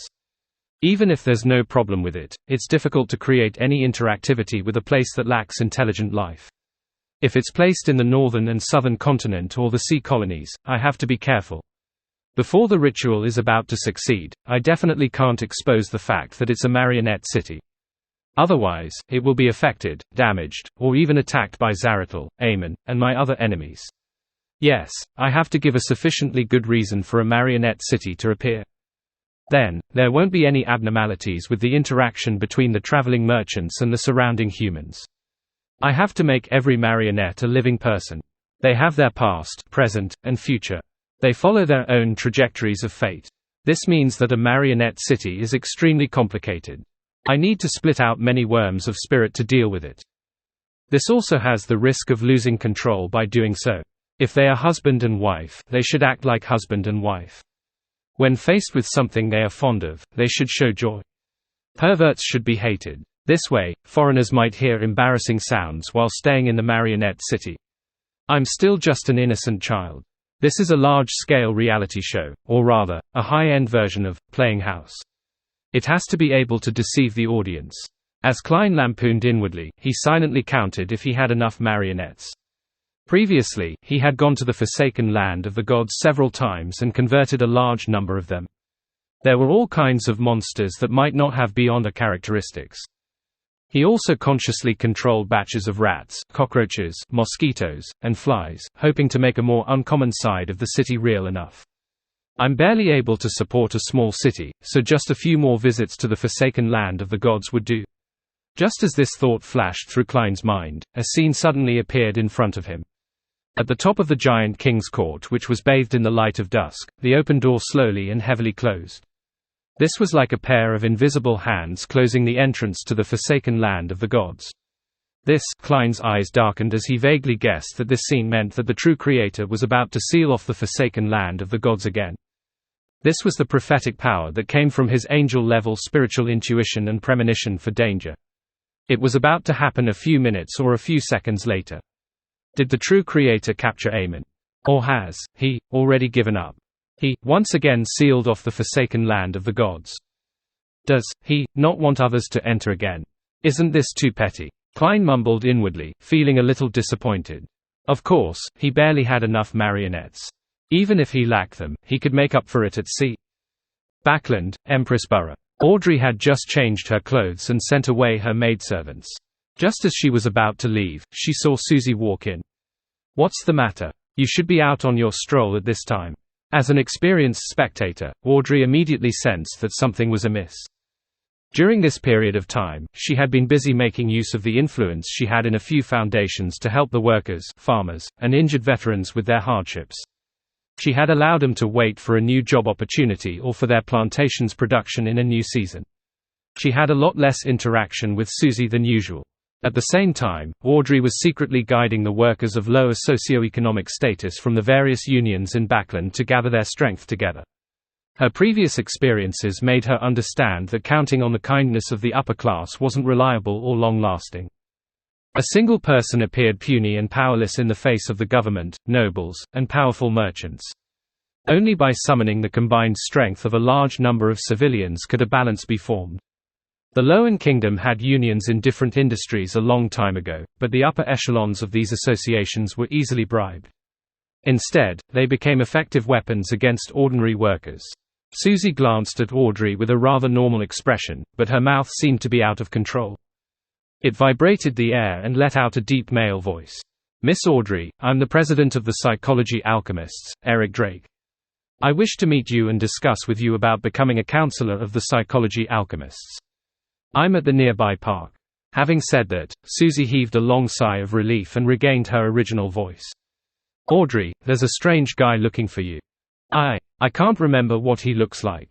He directly placed the words he wanted to say into my mind island. Audrey's pupils dilated slightly before immediately returning to normal. She calmly nodded and said, "Where is he at the park?" As she spoke, Audrey secretly conjured a virtual persona and entered Susie's mind island through the sea of collective subconscious. She checked if it was still distorted by some external consciousness or knowledge. "I don't remember. I was having my stroll," Susie said as she recalled. Then, she wagged her tail slightly and said, "I don't think you should go. It's dangerous." After confirming that Susie didn't have any latent problems with her virtual persona, Audrey exhaled and said, "It will be even more suspicious if I don't go. That way, danger will be unavoidable. It might even affect the rest of the people in the house. Besides, this is also an opportunity. Just as Mr. Hanged Man said, since the end of the world is coming, all the hard work and attempts that will not bring disaster are meaningful." Audrey added inwardly before saying, "I will protect myself." "Susie, did anything happen to you just now?" Susie barked and said, "No." "Audrey, are you really going?" "Yes." Audrey gave a clear answer. "Then can you bring me along?" Just like before, I'm just a dog in their eyes, Susie mustered up her courage and said. "No, there's no need. I'll be back very soon. Believe me, I'll be blessed by a deity," Audrey replied with a faint smile. After comforting Susie, she used her psychological invisibility and left the luxurious villa like she usually did. When she was far away, in a corner on the first floor, a servant who was cleaning suddenly bowed his head and softly said words that he had never learned before, "The fool that doesn't belong to this era." In the ancient palace above the fog, the figure sitting in the fool's seat naturally looked at the newly formed prayer light and realized that the believer was extremely unfamiliar. It's identical to Miss Justice's home environment. I can suspect that it's a result of guidance created by a virtual persona's invasion of the mind island. Miss Justice used this method to avoid any surveillance and pray for blessings. The figure quickly came to a conclusion and transferred the corresponding situation to his true body. A few seconds later, Klein entered Sephira Castle and allowed the worms of spirit to burrow into his body. Miss Justice is becoming more and more like a high-sequence spectator. Klein praised inwardly as he cast his gaze at the crimson star representing justice. In the park with a lake. As soon as Audrey entered, she saw a large carriage drive over. The carriage driver was an ordinary middle-aged man wearing an old hat and a dark-colored jacket. However, in Audrey's eyes, this carriage driver didn't exist because he didn't have a corresponding island of consciousness or mind. In other words, the carriage driver was just an illusion, a fake, and the controller of the carriage was the horse itself. A few seconds later, the large carriage stopped in front of Audrey. The door creaked open. "Please come in." A deep male voice came from inside. Audrey lifted the ends of her skirt slightly and boarded the carriage. She saw a man sitting on a black wheelchair. His pale yellow eyebrows were long and his hair was neatly combed back. There were some wrinkles on his forehead, and his face was abnormally pale. "Mr. Durlaw, aren't you already dead?" Audrey recognized the man in front of her and expressed her surprise perfectly. To a spectator, death only represents the end of one's identity. In other theatrical plays, "I'm still alive," the elderly gentleman who was sitting in a black wheelchair replied with a smile. Apart from the former royal family's medical consultant, the former chancellor of Backland Medical School, I'm also king of the Black Throne Barros Hopkins at Sea. I'm the famous hermit, Eric Drake, etc. Then how should I address you? Audrey asked politely as she watched the door close automatically from the corner of her eye. The old gentleman stroked the wheels on both sides of his wheelchair and said, "You can call me Mr. President, or you can continue calling me Mr. Durlaw." He then pointed to the seat on the left side of the carriage. "Have a seat. Let's head somewhere first before discussing you becoming a counselor of the Psychology Alchemists." Audrey nodded slightly and calmly sat down.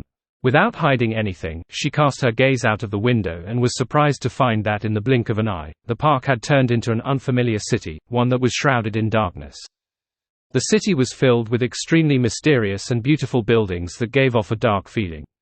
There were gentlemen wearing top hats and trench coats, as well as women in complicated and dark dresses. As Audrey swept her gaze, she saw a gentleman with short black hair beside a carriage, revealing sharp canine fangs in his mouth. This was a werewolf. "What is this place?" Audrey asked without much change in her expression, as though she was asking about the location of the ball tonight. Paulie Durlaw, who claimed to be the president of the Psychology Alchemists, cast his gaze out the window as well. He smiled and said, "This is the city in everyone's heart. It's present wherever there are people." Audrey nodded in thought. "In other words, you can enter this place from any corner of human society." Durlaw stroked his wheelchair and said, "That's right." He didn't explain further and instead pointed at the pedestrians outside the carriage. "Everything here has a corresponding psychological symbol. They are called bestial desire." Bestial desire. Audrey repeated the word silently. As she maintained her dignified posture, she cast her gaze even further. Among the pedestrians, there were werewolves, as well as walking upright bears. There were cats with lazy expressions, and there was a strange man with the face of a spotted spider, a huge mouse with red eyes, a python with its tongue sticking out, and a canine creature that studied every creature that passed it by with eyes filled with the desire to mate. They were either wearing a top hat and trench coat or an exquisite and complicated long dark dress, doing their best to imitate humans in every detail, but they were unable to truly resemble a human. The carriage traveled through the darkness of the night, traveling between pedestrians and all kinds of Gothic buildings. Soon, they arrived at a cathedral in the middle of the city. The cathedral was more than 80 meters tall, propped up thanks to the numerous black columns. Each pillar was embedded with a certain number of skulls. Some of them came from humans, while others came from different creatures. However, their empty eye sockets were tilted downwards, as though they were observing at every living creature that entered the cathedral. Just like most buildings here, every detail in the cathedral could be said to be exquisite, but they formed the elements that leaned towards nightmare, horror, terror, and mystery. After getting off the carriage, Audrey saw a grand but empty hall through the main door. In the depths of the hall stood a huge cross. Curled around the cross was a grayish-white dragon statue. Unlike ordinary cathedrals, there were no pews for believers to pray, nor were there places for candle stands. However, in front of the dragon statue, there was a small long table. On both sides of the long table were 5 seats, and the seats at both ends were empty. Paulie Durlaw wheeled himself to the end of the long table where the seat of honor was. Then, he pointed to his left. "Please take a seat." Audrey slowly followed behind him. She looked around and casually pulled out a chair before sitting down. She wasn't too close to the president of the Psychology Alchemists, nor was she too far away. She perfectly showed her vigilance and didn't show any signs of guilt. Paulie Durlaw raised his hands and clasped them together before placing them on the surface of the long table. "Miss Audrey, I have something to ask you. Please speak." Audrey turned her head slightly and responded with her green eyes. Durlaw nodded slightly and said, "I would like to know how you advanced to Sequence 4 Manipulator. Where did you get your potion formula and beyond a characteristic?" Audrey replied frankly, "It was from a deal. A client wished to receive the help of a spectator demigod, and had paid the manipulator potion formula and beyond a characteristic as an advance." Durlaw immediately laughed. "That actually happened. These generous conditions resemble a father finding an excuse to give his daughter a present. Can you tell me exactly what kind of help you provided?" "Kill another demigod. In this matter, control of one's mind was rather crucial," Audrey simply explained. Her attitude was very calm, as if she was talking about the homework given to her by a teacher. Durlaw's long and fluffy eyebrows twitched as he said, "And you succeeded. The results are obvious enough." Audrey gave an answer rather tactfully. Durlaw sized her up and realized that the noble girl on his left was a manipulator who could kill other demigods. Audrey read his thoughts and added, "I was just one of the participants." Durlaw nodded and said, "Do you know where the client's manipulator potion formula and beyond a characteristic came from?" "He didn't tell me straight with regards to this question." Audrey gave an answer with a sentence she had long planned out. "He. Can you tell me who he is?" Durlaw asked after some deliberation. Audrey had been guarding against the other party's virtual persona from infiltrating her mind island. However, she had yet to notice anything abnormal since the beginning. This made her suspect that the other party didn't need to infiltrate her mind. All he needed to do was observe the fluctuations of the surrounding sea of collective subconscious to understand her true thoughts. She didn't make any attempts to hide and calmly replied, "This concerns an agreement between us. I believe honoring one's promise is a moral standard that the entire world approves of. And in mysticism, this comes into play at a deeper level. Having said that, Audrey took the initiative to say, if you can't really trust me because of my inability to mention this, I'm willing to accept this. I can only remain an ordinary member and use my contributions in exchange for the psychological research materials that are available to me. Durlaw smiled when he heard that. Everyone has their own secrets. This is very normal. What I need to assess is whether your secret will affect the safety of the entire Psychology Alchemists. He looked deeply at Audrey and said, then can you tell me how you got to know such a client? I remember that I once reported that, before joining the Psychology Alchemists, I'd already come into contact with some people in a mysticism circle and got to know a few beyonders. Audrey said a truth that couldn't be any truer. As for what the real logical order to the answer was, it was another matter. Furthermore, the matter regarding Vin Rambus's disappearance, which stemmed from the investigation of Fors and Zio, was something both parties had never talked about but had definitely acknowledged. Durlaw retracted his hands from the table and placed them by his chest. There's another thing I would like to ask. When was the last time you met Vin Rambus? Audrey frowned slightly and said, I remember that I've been asked before. After Vin Rambus's death, she didn't immediately cut off any contact with the Psychology Alchemists. She continued to maintain a certain connection with the upper echelons through Hilbert, Stephen, and Escalante. Only when the war reached Backland did she realize that she couldn't contact the members of the Psychology Alchemists cell for various reasons. I need to confirm it in person, Durlaw said calmly. Audrey nodded gently and said, the last time I met Vin Rambus was in Viscount Glaint's mansion.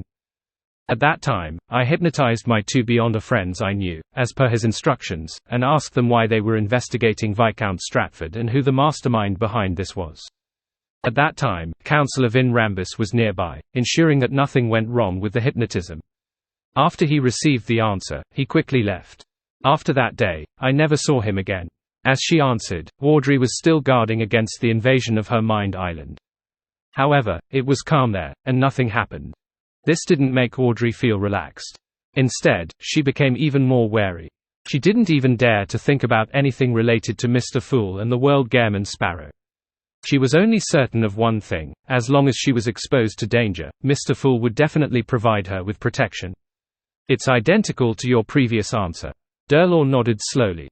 He then looked into Audrey's green eyes and said frankly, I can't use mysticism methods to trace the origins of the Beyonder characteristic in your body.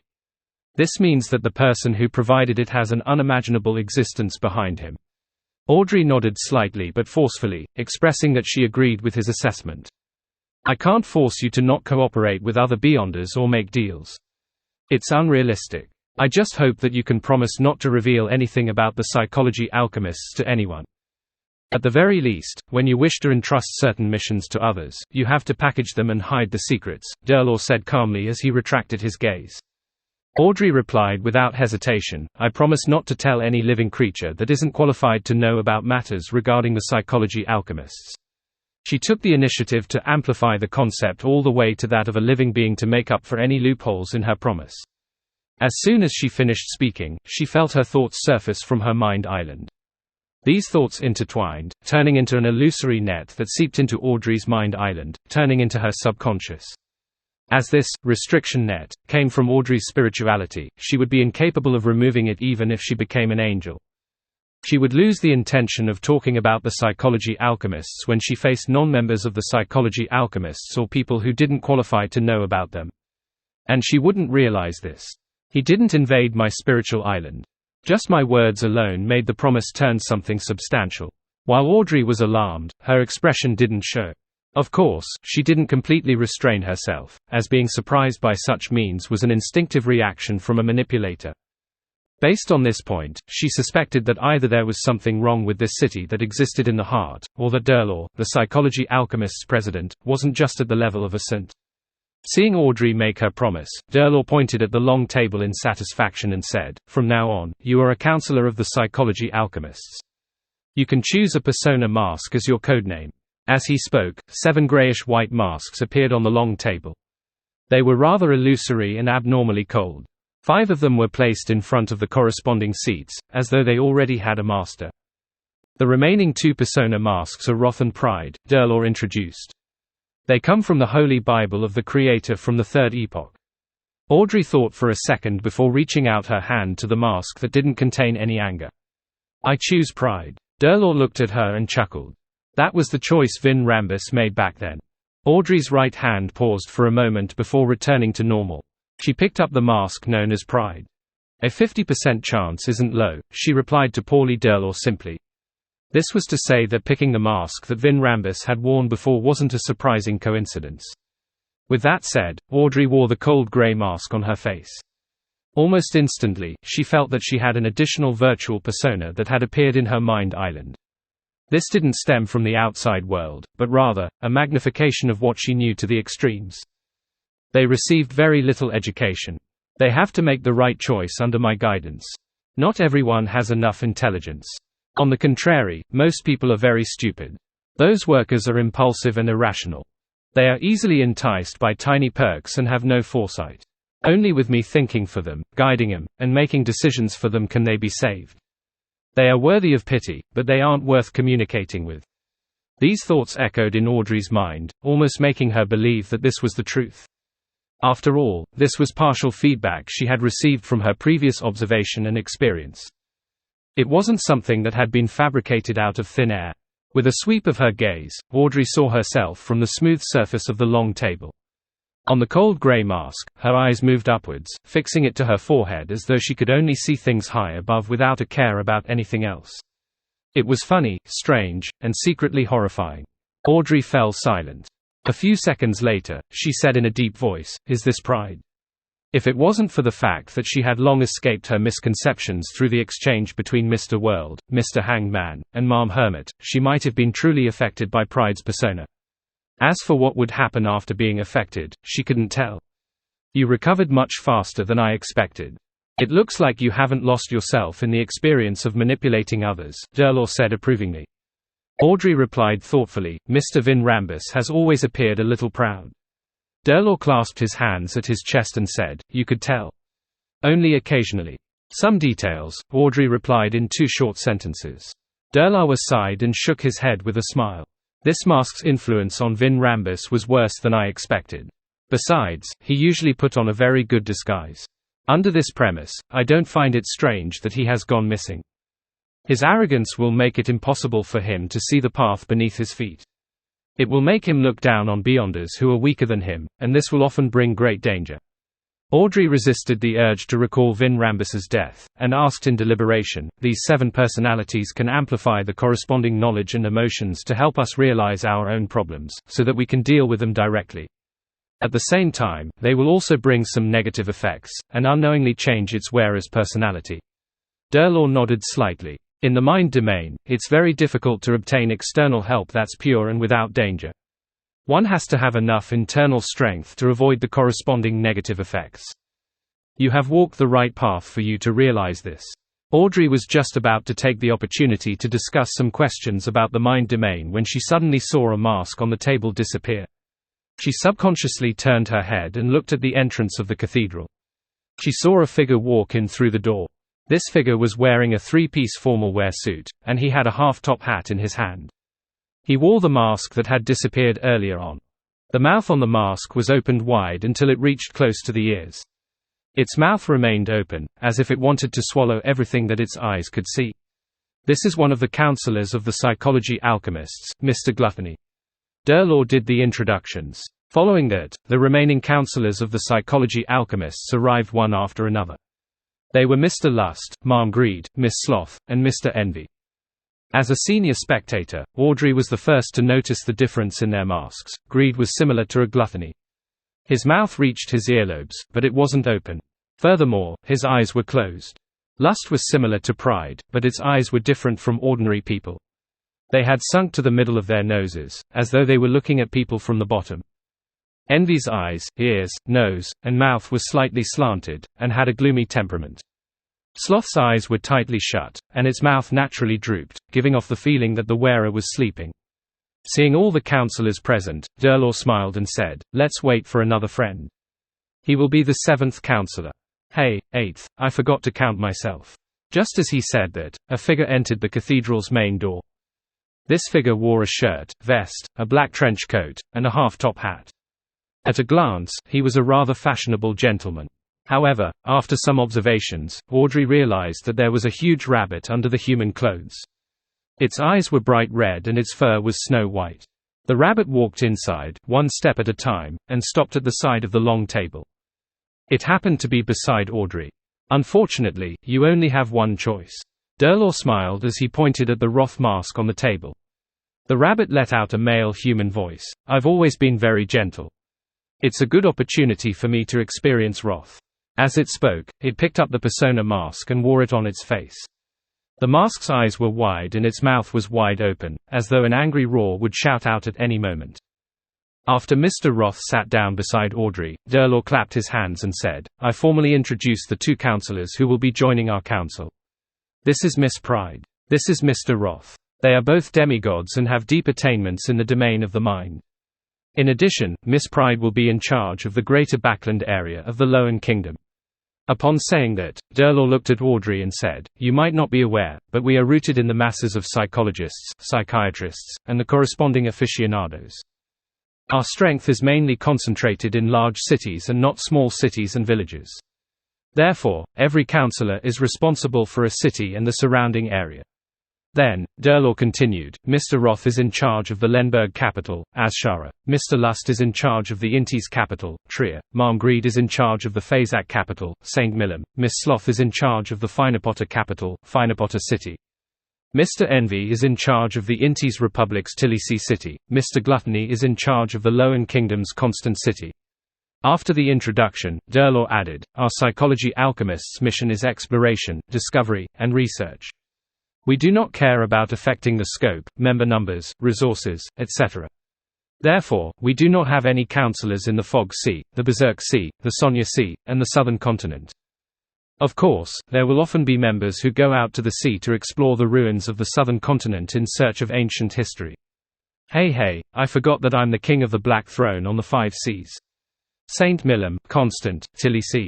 Nearly half of the counselors of the psychology alchemists are in the Midseashire region."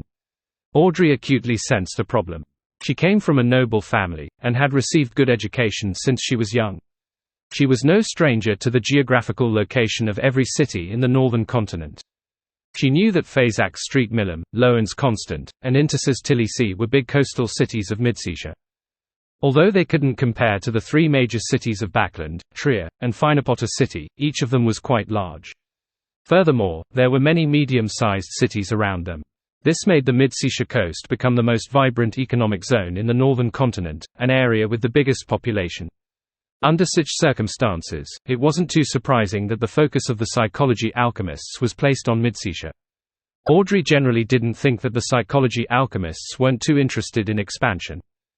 After the counselors got to know each other, Durlaw turned his head and said to Audrey, "Miss Pride, due to the war, Backland's psychology alchemists suffered great losses. We have lost contact with many of the members. I will give you a specific list in the future. You will be in charge of confirming the whereabouts of the members and then organize them again. In this process, I suggest that you don't use your real image and name to finish the tasks. Create a virtual identity to complete them." Vin Rambus didn't do well in this aspect. "I think he's a little too proud." Audrey nodded slightly and agreed. Durlaw retracted his gaze and said, "The second thing to discuss today is the whereabouts of the Mind Dragon in East Chester County of the Lowen Kingdom. The dragon-worshipping customs of the Heartlark village haven't been weakened in the past 2 years. I suspect that the Mind Dragon is still influencing it in some way. Perhaps we can use it to find its whereabouts. Who is willing to handle this matter?" After raising the question, he recalled that the newly joined Miss Pride and Mr. Roth didn't have enough knowledge of the corresponding situation. He simply explained the explorations the psychology alchemists had previously done, as well as the problems that his entire archaeological team members encountered. Audrey had actually participated in some matters in the early stages. Now that she had a suitable reason to intervene, she couldn't help but feel her heart palpitate. It wasn't that she really wanted to hunt the Mind Dragon, but rather, she wanted to communicate with it and grasp more knowledge and secrets of the mind domain. However, she wasn't in a hurry to raise her hand. As a counselor participating in the council for the first time, she would rather miss an opportunity than be eager to showcase herself. "This is Lowen's matter. It's not suitable for us to interfere." Mr. Lust surveyed the area and said, "Unless Miss Pride and Mr. Gluttony don't have the time for it." Audrey waited for a few more seconds. Seeing that the gluttony didn't say anything, she looked at Durlaw and said, "I will try to investigate, but I need more detailed information." Seeing that Audrey was willing to attempt the investigation mission, Durlaw nodded and said, "I'll give you the detailed information later, but I have to warn you that this matter is rather dangerous. You must not be careless." Upon saying that, Durlaw paused for a moment and said, "If you encounter an accident, and you can't solve it by relying on yourself, you can try to say a name. This will bring you salvation." "What name?" Audrey asked as she had a guess in mind. Durlaw's expression immediately turned solemn. "It comes from the Holy Bible of the Third Epoch's creator. It involves the highest mystery of the mind domain, and it has a close relationship with something of the psychology alchemists. It's Adam." Adam. Audrey didn't find it surprising at all, but she showed her puzzlement on the surface, as though she didn't know what this name meant. Durlaw didn't explain and instead said, "As a counselor, you should be in charge of a Grade 1 sealed artifact. However, you and Roth have just joined the ranks, so there must be an observation period first. Besides, the former committee member of the Backland region, Vin Rambus, has lost a rather important sealed artifact. We are considering whether we should change the usage method of sealed artifacts and allow usage only via an application. In other words, all the sealed artifacts will be kept in this mined city. You usually won't hold on to them, and can only use them temporarily after an application for particular incidents." The woman in charge of Phasax Capital's St. Millum immediately shook her head. "There is a very serious flaw in this method. That is that we are unable to deal with any sudden accidents. Be it enemies or monsters, once we encounter them, we will not have the time to reply and retrieve the sealed artifact. I believe that the current method is good enough. Everyone wields a Grade 1 sealed artifact to deal with accidents. When there's a need, we can apply for other items." Durlaw laughed and said, "This was indeed better in the past. But now, you don't have to worry. As long as you have the chance to resist an accident, then you can directly enter this mined city to avoid the enemy and obtain the item. If there's no chance, just as I said, reciting the name, Adam, will do." "You said, Adam, twice. That entity is probably already watching." "No, he might have been watching from the very beginning." Audrey's heart almost beat faster when she heard that. "Then how do we enter without your invitation?" Mr. Envy asked as he nodded. Durlaw pointed at his face and said, "From this council meeting forth, you can take your persona mask out of this city. No matter where you are, as long as there are at least 2 humans around you, yes, other than you, you will be able to wear the corresponding persona mask and enter the city. And these 7 masks are illusory. They are closely connected to what you know, and there's no need to store them in a special way. With just a thought, you will be able to take them out of the sea of collective subconscious." At that moment, the man, who was wearing the gluttony mask and exuded a feeling that he was lost in indulgence, thought for a while and said, "Will bringing the persona mask out of this city affect our mental state and true personality? There will be some effects that need attention. But I believe that you are all experts in the mind domain. You have the ability to resolve problems in this aspect," Durlaw said frankly. Audrey was a little worried that these 7 persona masks had something to do with Adam, but she didn't dare think about it in the mind city. She forced herself to rein in her thoughts and replied to what Durlaw had said before, "I can accept the 2 safekeeping methods of the Grade 1 sealed artifact. I'll patiently wait for the probationary period to end." "Miss, you aren't proud," Miss Sloth, who looked like she was sleeping, commented with a smile. After discussing the Mind Dragon in Eastchester County, the other 5 counselors began introducing things that were worth paying attention to in their respective areas as an exchange of information. During this process, Mr. Gluttony, who seemed to be capable of eating an entire cow at any moment and wore 10 rings, said, "The Constant region hasn't been peaceful recently. There have been many miracles happening one after another. First, Constant City was rebuilt overnight. Second, Beltane City's citizens collectively lost their memories of a certain period of time. Third, a powerful archmage who grants the wishes of others for pleasure has been wandering the eastern shore of the Midseashire. He's called Merlin Hermes. Related to this, there's an item known as the fully automatic wishing machine. Other than that, I also noticed something strange. Many rats, cockroaches, and crows in Constant City have lost their souls, days after the city was miraculously restored. Why were you able to sense this problem?" Mr. Lust looked up at Gluttony from the bottom. Gluttony gulped and said, "I've been researching the mind problems of ordinary creatures recently. Rats, cockroaches, and crows are my experimental subjects. The councillors immediately started discussing the direction of this research before the meeting officially entered the third stage. Their academic exchange enriched Audrey's knowledge quite a bit. She listened very seriously and would occasionally share her thoughts and insights. "All right, this conference will end here." After a while, Durlaw clapped his hands. Audrey subconsciously wanted to stand up and lead the other councillors into bowing and bidding farewell. However, she quickly came to her senses and continued sitting there, being the penultimate person to stand up. Before leaving, she asked curiously, "Mr. President, does this city have a name?" "Yes." Durlaw laughed. "The Garden of Eden." Garden of Eden. Audrey saw that the other councillors were walking towards the door and asked thoughtfully, "There are many cathedrals here. They should represent a faith. I wonder which existence the residents here believe in." Durlaw nodded and replied solemnly, "The omnipotent and omniscient Creator. Ellipsis. Garden of Eden. The omnipotent and omniscient Creator. If this wasn't created by Adam, I'll write my name backward." Above the grey fog, inside the ancient palace, Klein looked at the crimson star representing Miss Justice and silently muttered to himself. In addition, to recite, "Adam, when faced with danger as a response would indicate a problem without concealing anything." Ever since Miss Justice entered the Garden of Eden, the true vision provided by Sephira Castle had been suppressed. Klein could only use Audrey's point of view to observe the surroundings, just like how Queen Mystic Bernadette's fixed viewpoint back on the primitive island. To a certain extent, this also showed the status of the Mind City, Garden of Eden. Klein gently tapped the edge of the long mottled table and conjured a pen and paper to write his thoughts. This wasn't something he couldn't analyze based on his own thinking. Instead, when facing an existence like Adam, he needed to repeatedly ponder and analyze the details. Thus, the words that formed on the paper helped him to read them back and forth so as to notice and make up any missing details. Basic premise: Adam has already advanced to sequence 0 using the full-scale war from before. By becoming a true god, he can be known as a visionary.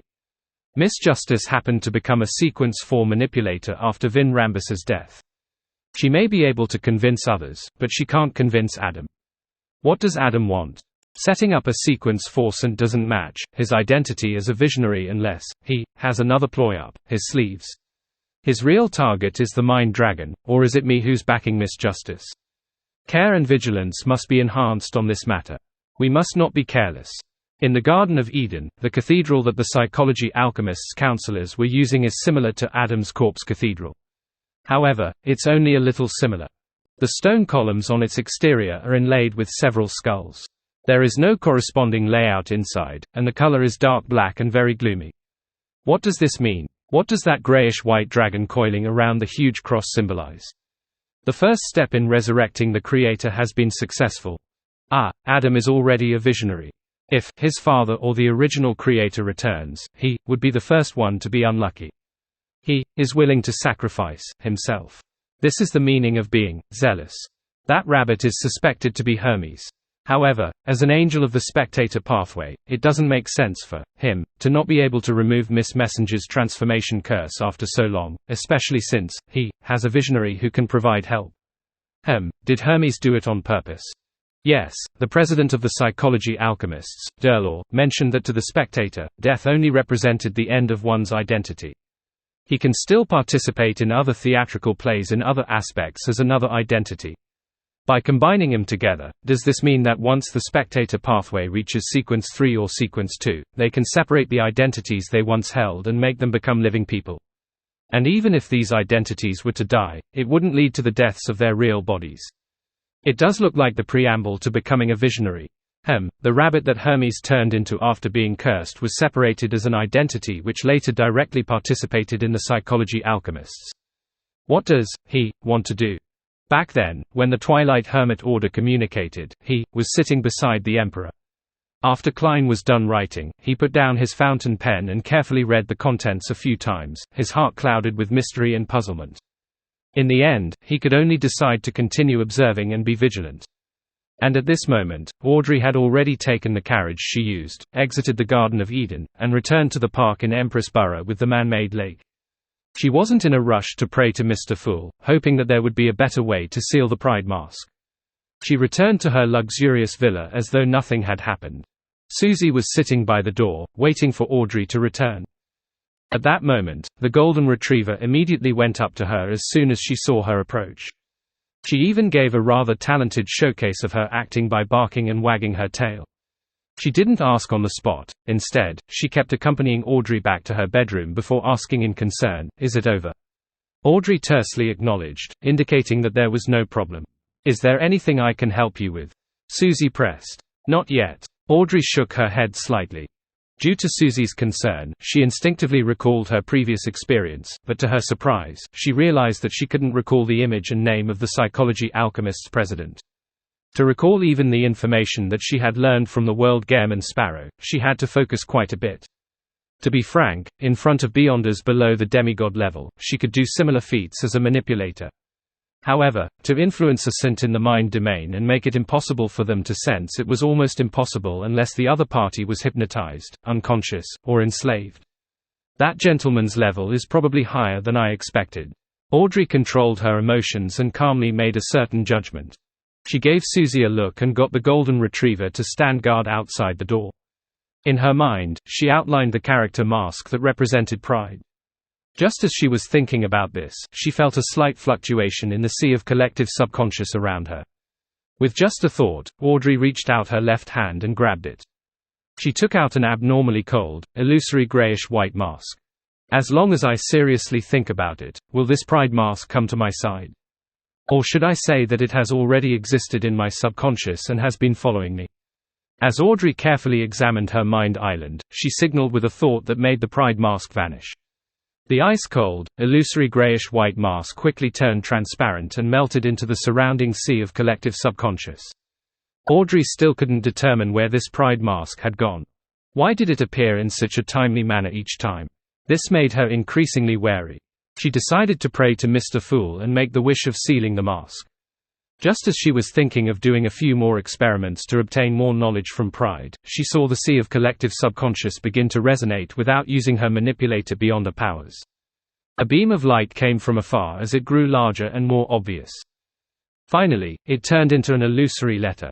This letter stopped in front of Audrey's mind island as though it was searching for a path to complete the delivery.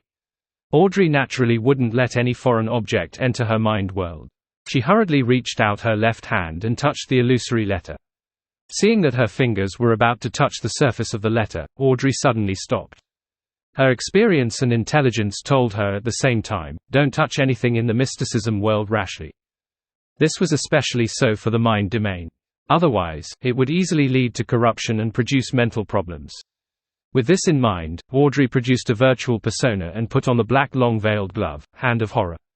After making the necessary preparations, she reached out to grab the illusory letter and watched as it peeled away its outer layer and flipped over one page at a time. This was all the information related to the Mind Dragon in East Chester County. To use the sea of collective subconscious to transmit information. The higher-ups of the spectator pathway are truly amazing. As a manipulator, Audrey had been trying her best to maintain her initial yearning towards the mysticism world. It was a pure and innocent pursuit of dreams and magic. This was one of the ways to prevent herself from losing herself in the manipulating experience of things, and not be assimilated by the sea of collective subconscious. After flipping through all the information, Audrey let the illusory letter melt into the sea of collective subconscious.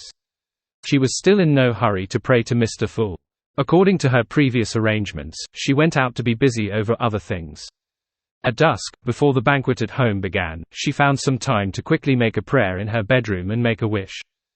In the next second, Audrey saw the grayish-white pride appear from the sea of collective subconscious in front of her. The illusory feeling slowly vanished as a tiny amount of metallic luster flashed. For some reason, this persona mask had a certain substantial feel to it, as though it was bordering between illusory and realism. This meant that it was isolated from Audrey's mind island in a physical sense. Of course, it also lost the ability to return to the sea of collective subconscious. Audrey held pride and attempted to remove Lie that had turned into an emerald necklace, overlapping the two together. Just as she had expected, the half-illusory, half-real pride embedded itself into Lie, turning into a blob of patterns that roughly looked like a human face. In the future, I'll use this method to carry it with me. I won't allow the persona mask to have any contact with my mind or body until I need to use it. Audrey's mind raced as she sincerely thanked Mr. Fool. She then left for the banquet hall. Along the way, she met her father, Earl Hall. "Good news." Earl Hall laughed. Audrey didn't hide her surprise. "Alfred's coming back." This was her other brother. "You actually guessed it," Earl Hall said in surprise. "In the next half of the year, he will return to Backland as a general." "Half a year. Susie is already a dreamwalker." Audrey thought for a moment and asked, "Father, when are we returning to East Chester County?" As the war had just ended and there were many things in the kingdom that needed to be done, the nobles didn't return to their respective fiefs during New Year's. They remained in Backland all this time. It was already the end of February. Earl Hall nodded and said, "About April. Ellipsis. In the ancient palace above the fog. Mind mail. Be careful of viruses, don't click on them without thought." As Klein sighed, he threw the curtain that represented the attendant of mysteries beyond a characteristic back into the junk pile, allowing it to cover all the items there.